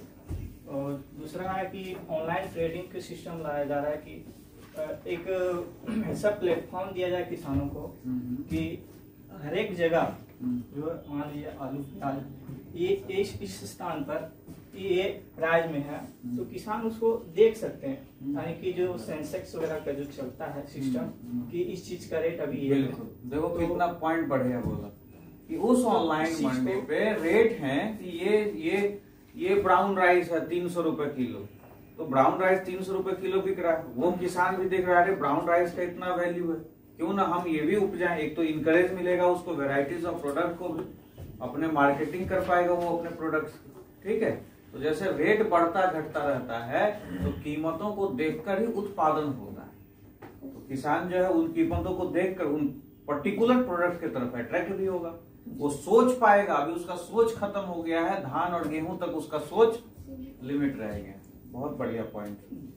और ओपन मार्केट से ये चीज भी पता चलेगा किसान को, ये चीज इस स्थान पर ये चीज ये इतने रेट में है, तो इसको वहां से जाके बेच सकता है किसान और ज्यादा फायदा कमा सकता है। इसीलिए ओपन मार्केट की जो ये पॉइंट है इसको लाया गया है, ताकि किसान एक पर्टिकुलर मंडी में ही नहीं किसी और जगह पे जाकर बेच सके। और दूसरा एक्ट लाया गया है कि कॉन्ट्रैक्ट फार्मिंग। अभी किसान के बारे में बोला जाता है आत्महत्या कर रहा है, तो इसका प्रॉब्लम क्या है?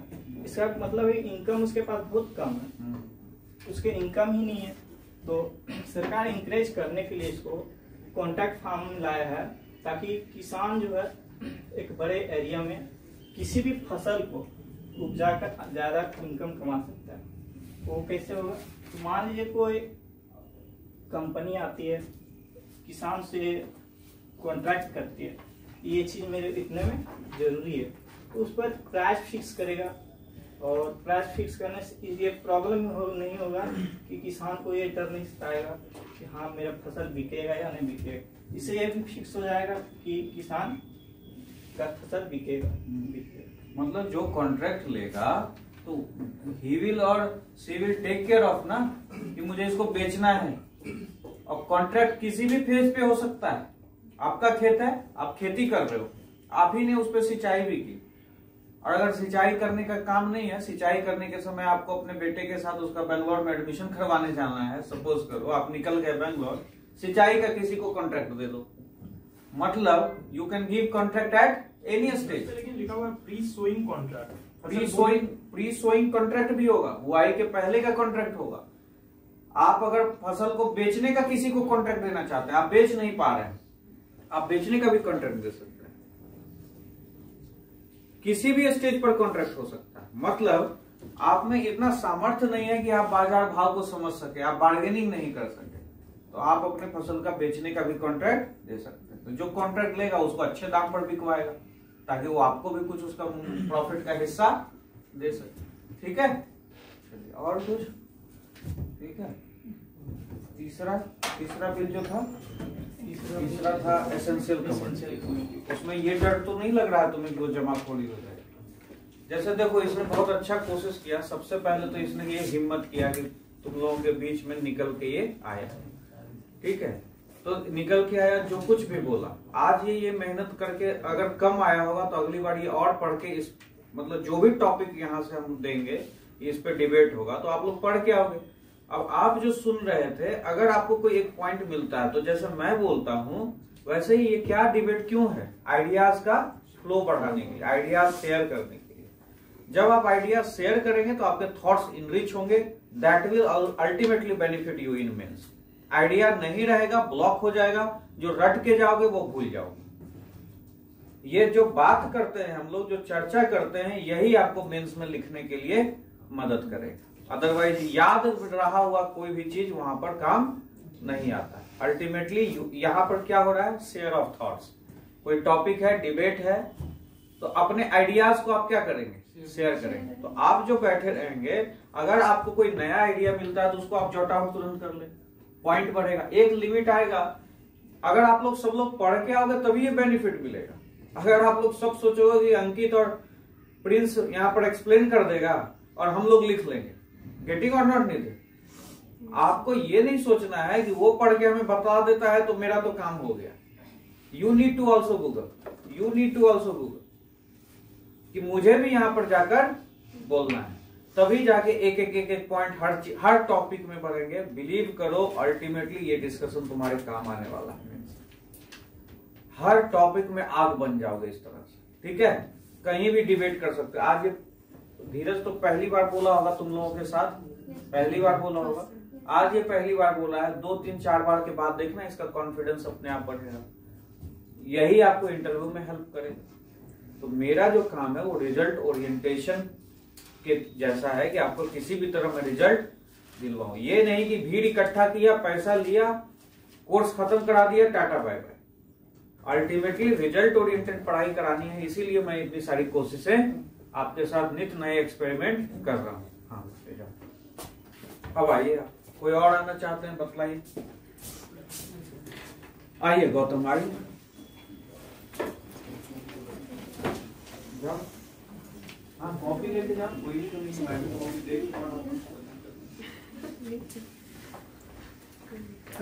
बता रहे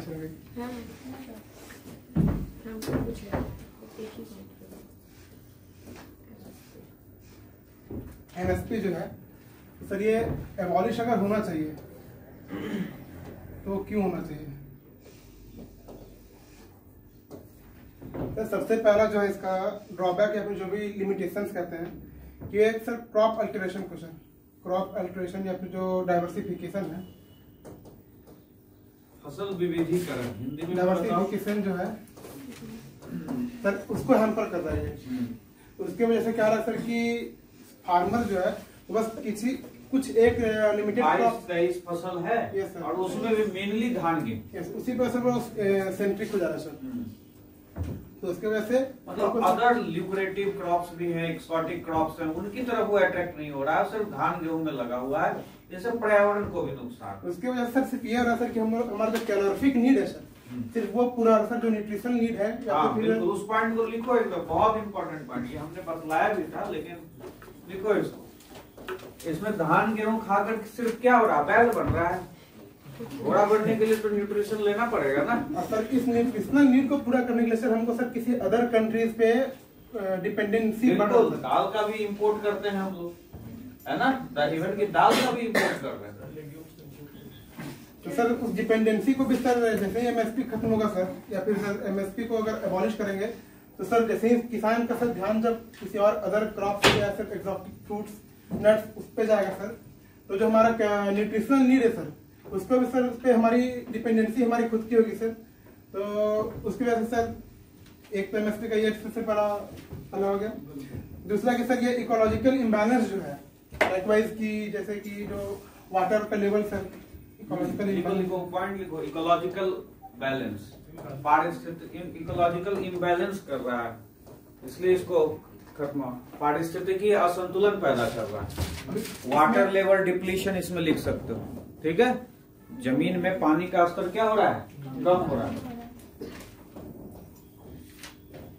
इससे पहले इसमें वाटर लेवल जो खत्म हो रहा है, ऊपर से क्या है कि जैसे कि एक न्यूज में आता है कि सर पराली जलाता है। हाँ बिल्कुल, तो सर पराली वाले के कारण क्या होता है सर पॉल्यूशन होता है। पॉल्यूशन, और ये इवन की ये किसान जो है अभी जो वहां पर घेरे हुए है वो ये भी डिमांड कर रहा है कि पराली जलाने के लिए उनको अलाउ किया जाए, पराली जलाने के लिए अलाउ किया जाए कि हम जितना मर्जी उतना धुआं देंगे। इनफैक्ट ये होना चाहिए कि पराली का स्टेबल का मैनेजमेंट होना चाहिए। कोई गवर्नमेंट शुरू तो की है फर्टिलाइजर बनाना, नॉर्थ उधर नॉर्थ ईस्ट में, नहीं इस साइड ही पंजाब हरियाणा या दिल्ली गवर्नमेंट दिल्ली बहुत रिसेंट में कुछ ऐसा आया, ठीक है। अब सर जैसे ही एमएसपी अगर अबॉलिश होगा तो सर ये मिडिल मैन का जो रोल है सर वो भी खत्म हो जाएगा। आज सुभाष नहीं आया जी, अच्छा आया। अब तुम लोग जो भी नेक्स्ट जाओगे इसके अलावा कोई पॉइंट होगा तो बतला। मिडिल मैन का जो रोल है सर वो फिनिश हो जाएगा। तो मिडिल मैन का रोल फिनिश होगा तो जो एक्चुअल जो प्राइस है सर वो सर मिडिल मैन का रोल वो सर फार्मर्स को मिलेगा। जैसे ये सर मिडिल मैन क्या करता था सर एमएसपी का लाइक वाइज समझते कि अगर 2700 पर क्विंटल सर अगर राइस का दाम है सर तो सर वो बता देगा सर उसको 25 या 23 या कुछ भी सर। तो सर जैसे मिडिल मैन का रोल खत्म होगा सर तो जो एक्चुअल प्राइस गवर्नमेंट सेट करेगी सर वो सर सीधे फार्मर्स को मिल सकता है सर। इससे सर उनका जो है इनकम इंक्रीज होगा सर। बिल्कुल। उसके बाद सर ये सर ये क्या पॉइंट बोले सब लोग समझे?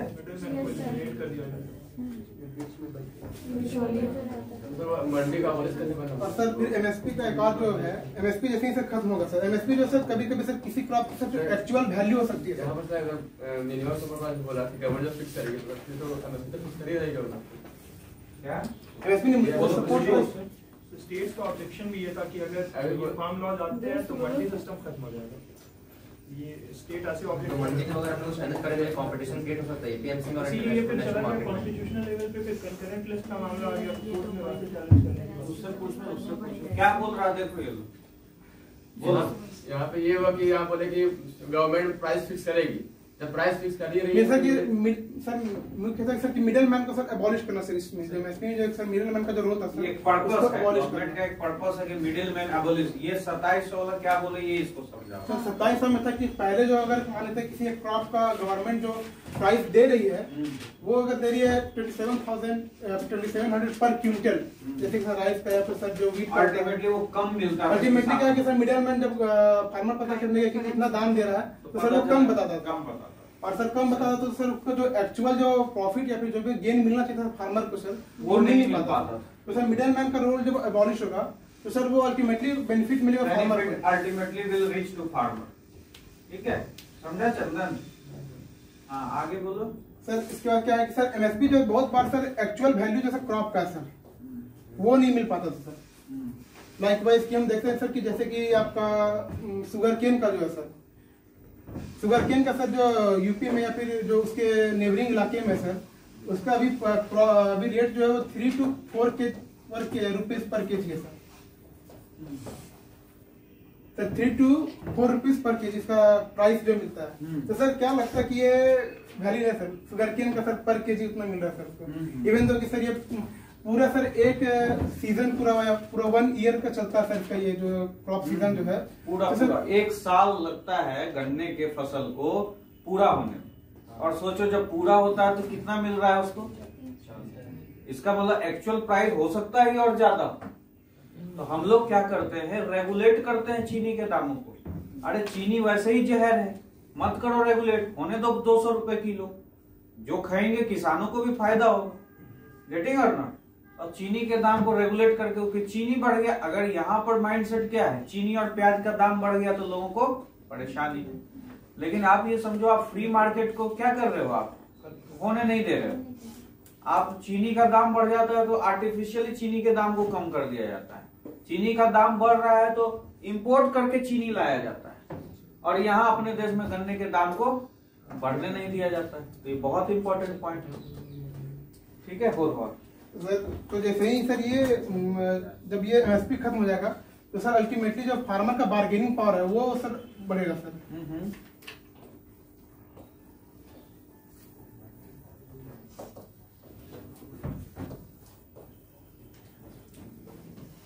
बार्गेनिंग पावर बढ़ेगा सर, उनका इनकम बढ़ेगा तो फिर डिमांड बढ़ेगा तो सर वो सर्कुलर फ्लो फिर इनकम में चला जाएगा फिर वो। समझे? डिमांड भी बढ़ेगा, डिमांड बढ़ेगा तो उसका प्रोडक्शन बढ़ेगा।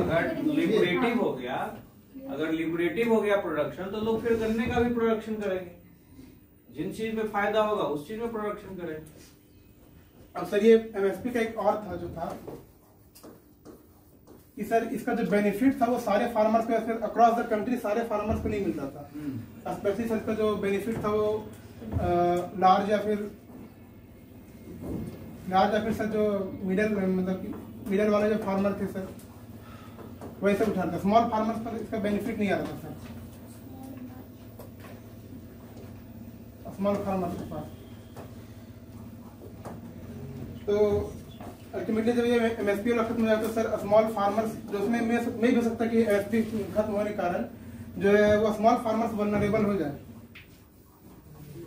तो उसके एक सॉल्यूशन में ये हो सकता है कि सर जो एफपीओ बनाएगा स्मॉल फार्मर्स, वो स्मॉल फार्मर्स अपना एफपीओ बना के फिर सर बेनिफिट ले सकता है। फार्म बिल का जो भी आया उसका बेनिफिट वो ले सकता है। एफपीओ बनाएगा सर, वो लोग वल्नरेबल नहीं रहेगा, फिर उनका ऑर्गेनाइजेशन होगा सर, वो लोग फिर अल्टीमेटली बेनिफिट ले सकते हैं ओपन मार्केट का। Anyone can make farmer producer organisation. तो उसमें स्मॉल फार्मर्स के पास स्कोप है कि वो अपना ज्वाइंट मिलके 4-5 लोग और एक जगह कॉन्ट्रैक्ट ले लिए, है कि नहीं? चलिए आगे। मतलब एमएसपी से जब फायदा ही नहीं मिल रहा है तो उसकी डिपेंडेंसी उसके लिए बना कर रखना जरूरी है। ये सर इसका जो एक ये था कि small farmer will be vulnerable, तो उसका सर एक सॉल्यूशन ये हो सकता है। बिल्कुल, बहुत अच्छा पॉइंट बोला कि यहाँ पर कॉन्ट्रैक्ट फार्मिंग में क्या है, ये बहुत इंपॉर्टेंट पॉइंट बोला। लोग एमएसपी को जैसे ही काउंटर कर रहे हैं कि MSP will make farmers vulnerable. MSP अगर अबोलिश कर दिया जाएगा तो छोटे फार्मर्स को दिक्कत हो जाएगी। तो आप देखो कॉन्ट्रैक्ट के प्रोविजन में क्या है, फार्मर्स प्रोड्यूसर ऑर्गेनाइजेशन का कंसेप्ट है।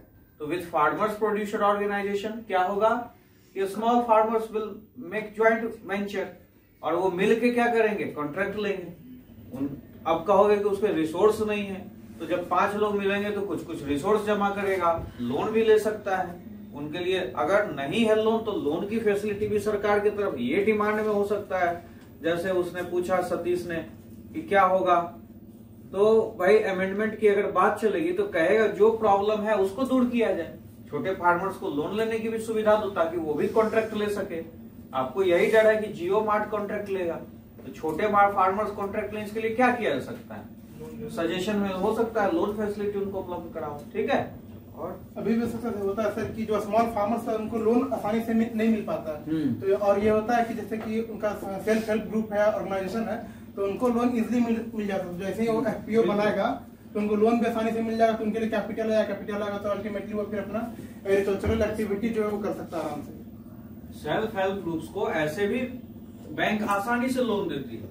तो जब सेल्फ हेल्प ग्रुप्स को देती है, 4-5 लोगों को ये समझती है कि ये पैसा लेके भागेगा नहीं, लौटा देगा, तो जब एफपीओ वाला भी लोन लेने जाएगा तो मिलेगा लोन उसको, और नहीं मिलेगा तो we will make it feasible. हम लोगों को आगे इसको करना पड़ेगा, गवर्नमेंट पे इसके लिए दबाव बनाएगा। ठीक है, और बोलो। हो गया सर, नहीं समझेगा। चलो ठीक है, बहुत बढ़िया क्वेश्चन, बहुत 2-3 नए पॉइंट सिखाया। चलो और कोई?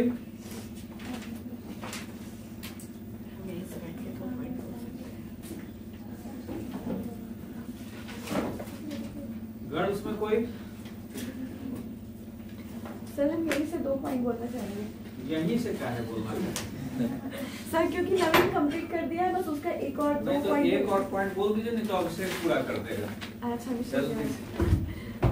अंजलि कुछ है तुम्हारे पास बोलने के मेरे लिए? पास 2 दीदी सारा बोल दिया है, क्लियर कर दो। बोल। हाँ clear. So hello everyone, Hello. आज हम लोग बात करने आए हैं एमएसपी के बारे में।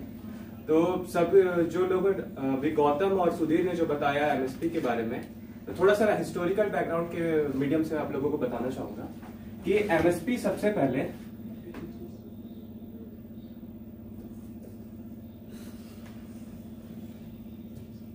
ये मजाक मेरे ही साथ है।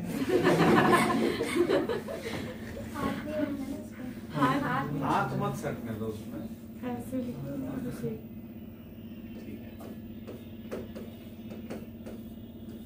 एमएसपी तो एक छोटा सा बात बताना चाहेंगे कि एमएसपी जो है वो 1965 to 66 का पीरियड में है। इससे पहले भारत में फैमिन्स बहुत ज्यादा बार आ चुका था। ठीक है, फैमिन्स बहुत ज्यादा आ चुका था और इंडिया इज एग्रीकल्चरल कंट्री। उसका ट्रेड एंड कॉमर्स को सिर्फ और सिर्फ फार्मर्स ही चला रहा था। तो फार्मर्स के पास जब सिक्योरिटी नहीं रहेगा तो फार्मर्स प्रोडक्शन क्यों करेगा?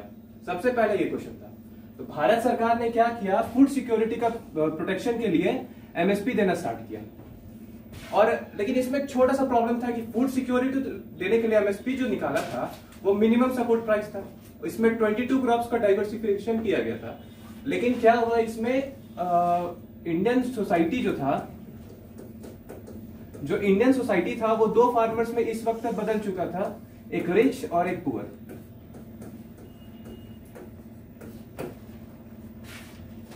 तो रिच और पुअर होने से क्या हुआ, एमएसपी का फायदा सबसे ज्यादा 3 स्टेट के लोगों ने तीन स्टेट के फार्मर्स ने सबसे ज्यादा उठाया।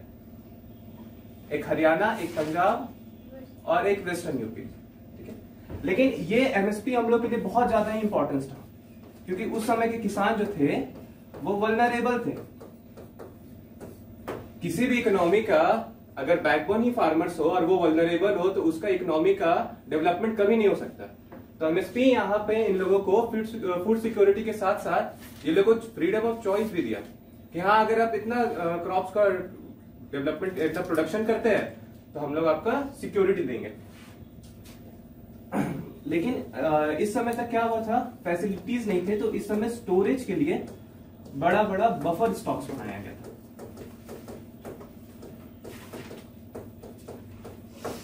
बफर स्टॉक से क्या फायदा हुआ था, बफर स्टॉक बहुत ज्यादा जरूरी था और एमएसपी का ये सबसे बड़ा रोल प्ले किया था। बफर स्टॉक क्या था, इन्फ्लेशन को कंट्रोल कर दिया था। जो समय इन्फ्लेशन हो रहा था वो समय इन्फ्लेशन बहुत ज्यादा ही कंट्रोल करने का, काउंटर इन्फ्लेशन को कंट्रोल करने का बहुत ज्यादा कोशिश किया था एमएसपी की मदद से।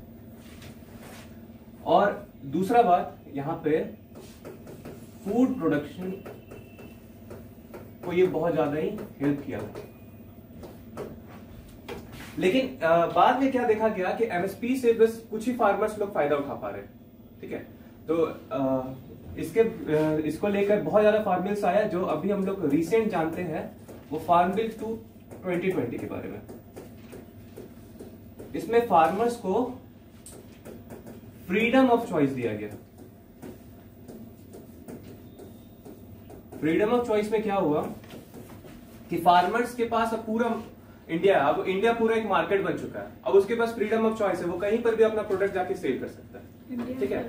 और स्टेट जो टैक्स लेता था इसेंशियल कमोडिटीज में, जो टैक्स लेता था उस टैक्स को बंद कर दिया, और सेंट्रल अब इस लेवल पे जब टैक्स ही बंद कर दिया तो जो स्टेटस है फार्मर्स लोग का अब अपग्रेड होने का कोशिश करेगा। तो फार्म मिल्स एक तरह से एमएसपी को एगोनाइज नहीं कर रहा है।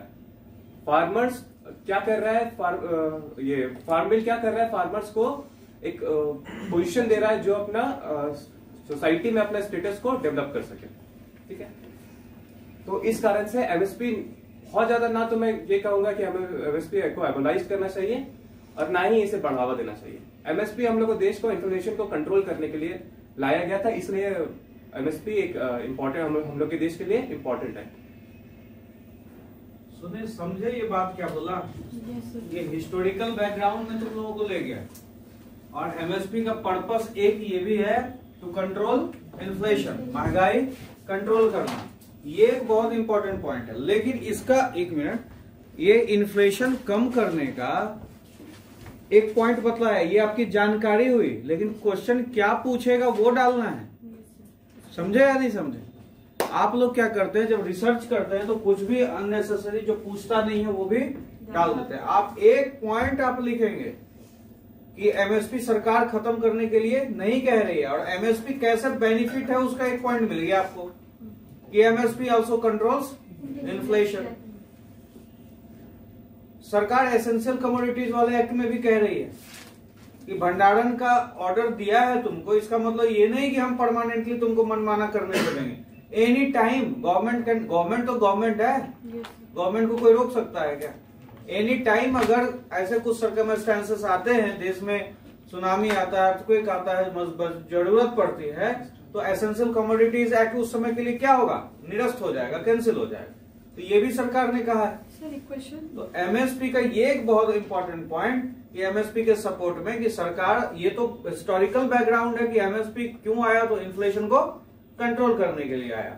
और एमएसपी अगर पूरी तरह से खत्म हो जाता है तो दिनहीन को, वल्नरेबल को दिक्कत हो सकती है। तो सरकार तो इसके फेवर में है कि एमएसपी को हम पूरी तरह खत्म नहीं कर रहे। ठीक है, चलिए।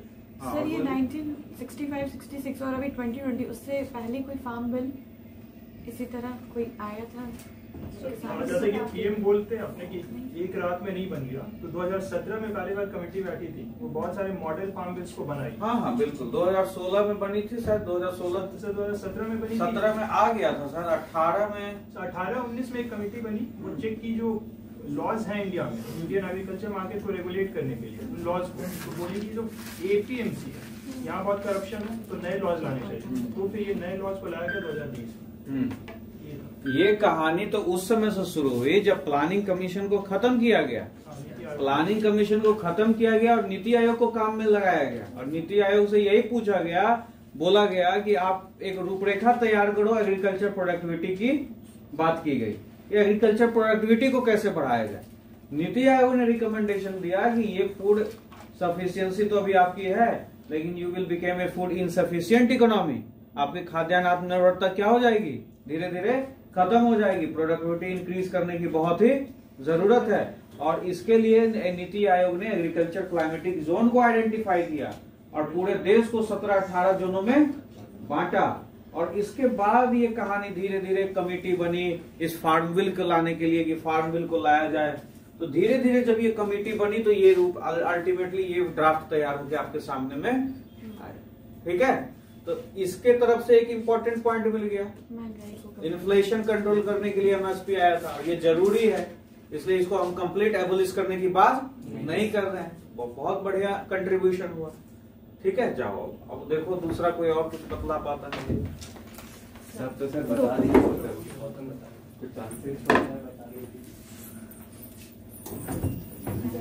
मेरे बारे में तो बंदी हो गया। अरे बता दिए।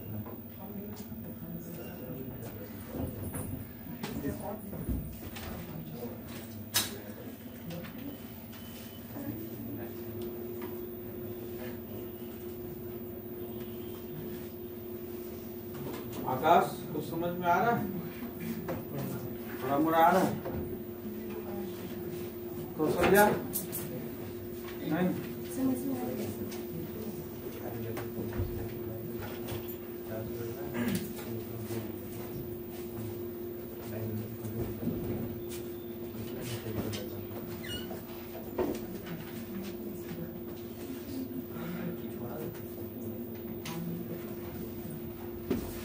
गौतम ने सारे पॉइंट्स क्लियर कर दिए हैं, तो 3 पॉइंट इसमें 2 पॉइंट है पहले एमएसपी को लेकर। अभिषेक ने हिस्ट्री बताई और अभी करंट में एमएसपी की क्या वैल्यू है वो बताई कि उसे खत्म करना चाहिए या नहीं खत्म करना चाहिए। तो ये खत्म नहीं करना चाहिए और करना चाहिए के बीच में एक पॉइंट आता है कि एमएसपी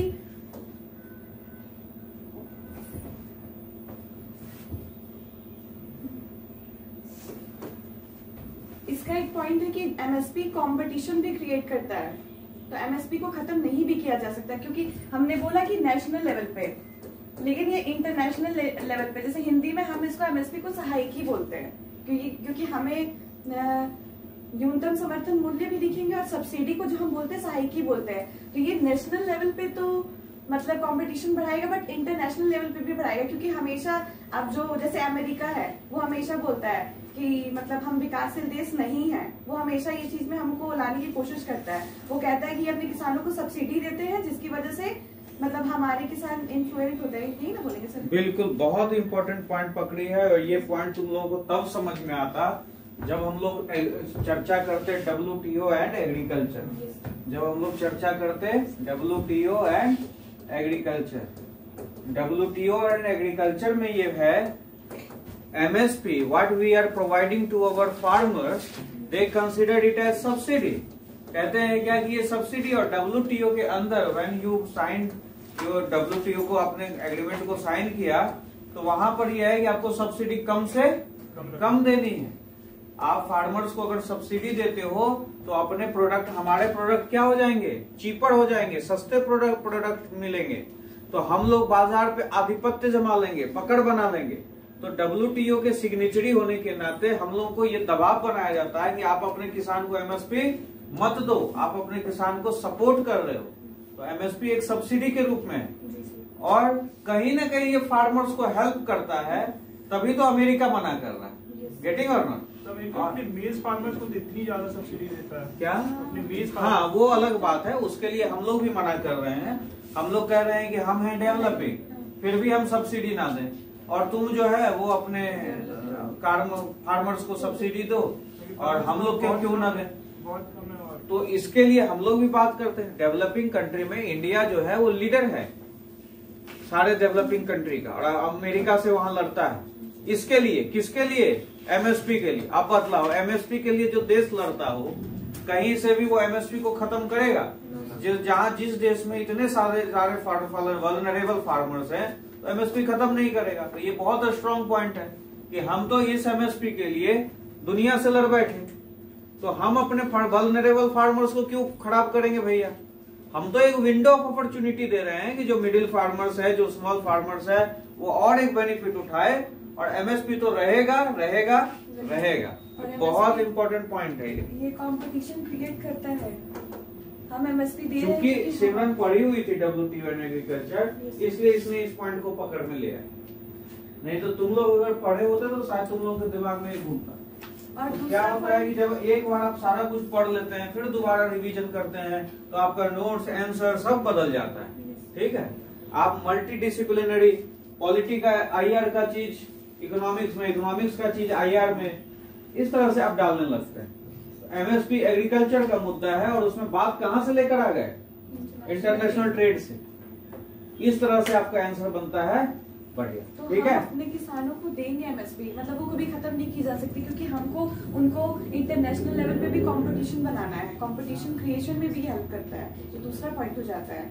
और तीसरा पॉइंट ये है कि जैसे कि अब हम हिस्ट्री देख लिए, देन उसके बारे में जान लिए, अब UPSC कैसे क्वेश्चन पूछता है MSP से।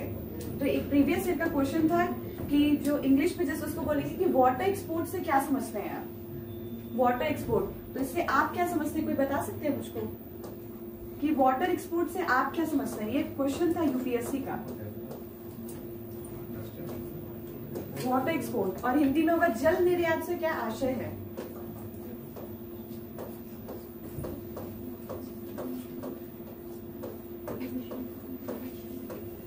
ये यूपीएससी का क्वेश्चन था प्रीवियस ईयर कि हम एमएसपी वो डायरेक्टली एमएसपी नहीं पूछता है, वो इस तरह से क्वेश्चन पूछ रहा है कि वाटर एक्सपोर्ट क्या है। कोई बता सकते हैं? वाटर एक्सपोर्ट, जैसे कि सबसे पहले नवीन आप आए थे ना, सुधीर जी आप, सुधीर एंड उसके बाद नवीन, हमने बोला कि हमारे 23 फसलों पे एमएसपी दी जा रही है और हम सेंट्रलाइज हो गए किसमें? सिर्फ व्हीट एंड राइस में, मतलब गेहूं और चावल में। और ये हम इसको बोलते हैं कि इसको उगाने के लिए हम बहुत ज्यादा वाटर खर्च करते हैं, तो वही वाटर एक्सपोर्ट, और यही सिर्फ व्हीट और राइस को ही हम एक्सपोर्ट कर रहे हैं। तो क्वेश्चन यही था कि वाटर एक्सपोर्ट माने क्या?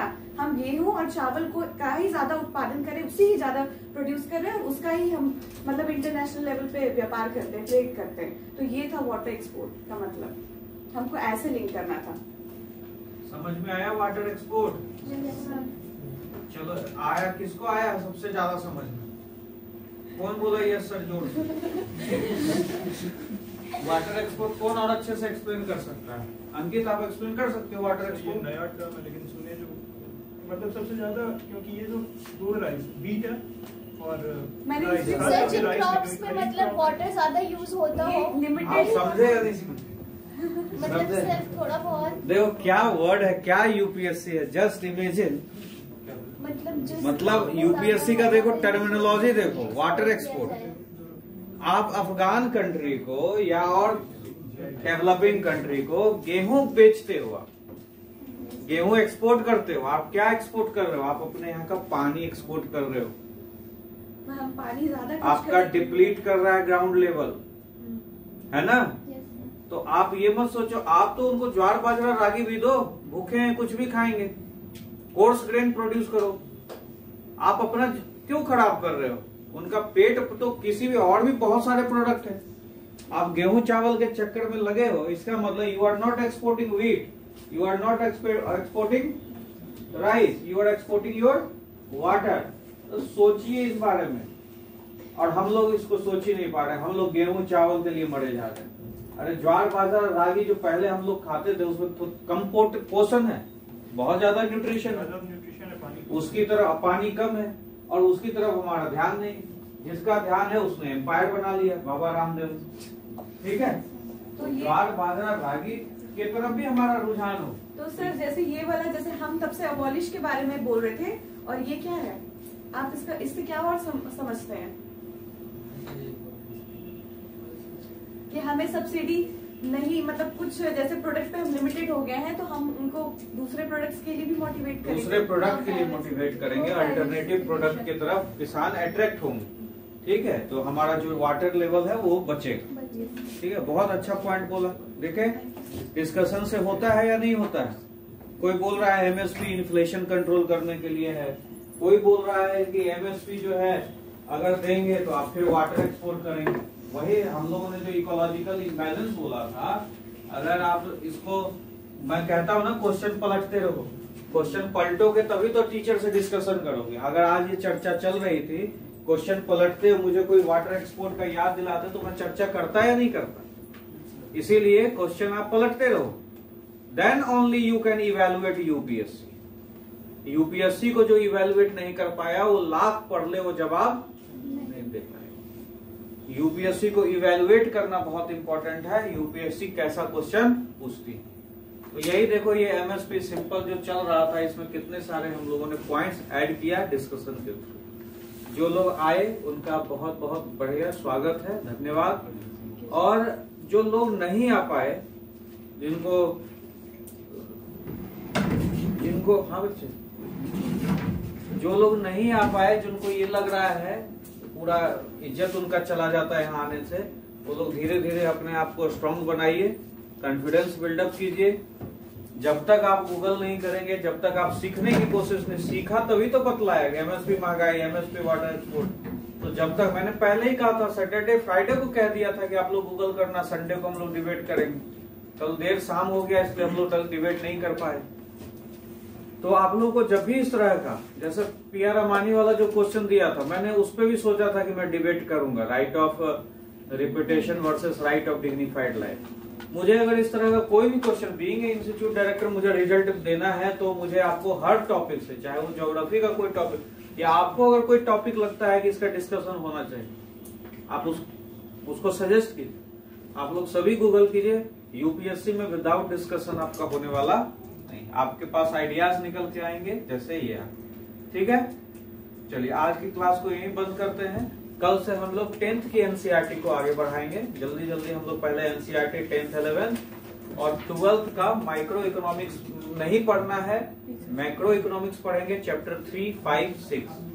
एनसीईआरटी का जो 10th का एनसीईआरटी है उसमें सिर्फ कंज्यूमर राइट आपके लिए इंपॉर्टेंट है और कंज्यूमर राइट में भी अमेंडमेंट हो चुके हैं। वो बाकी के चैप्टर्स हैं, जैसे बच्चे हैं कुछ, आकाश है, कौशल्या है, जो भी इन बच्चों, इनके लिए भी हम शुरू से उसको लेकर चलेंगे, क्योंकि हम लोगों का मेन टारगेट अभी क्या है, 2022।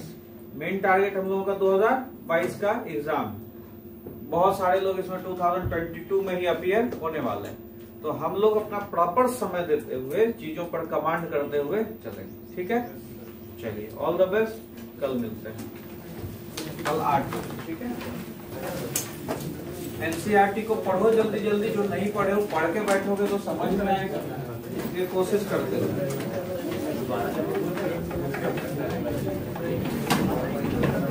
इकोनॉमिक्स का एनसीईआरटी लेकिन पढ़ दिया तुम आपको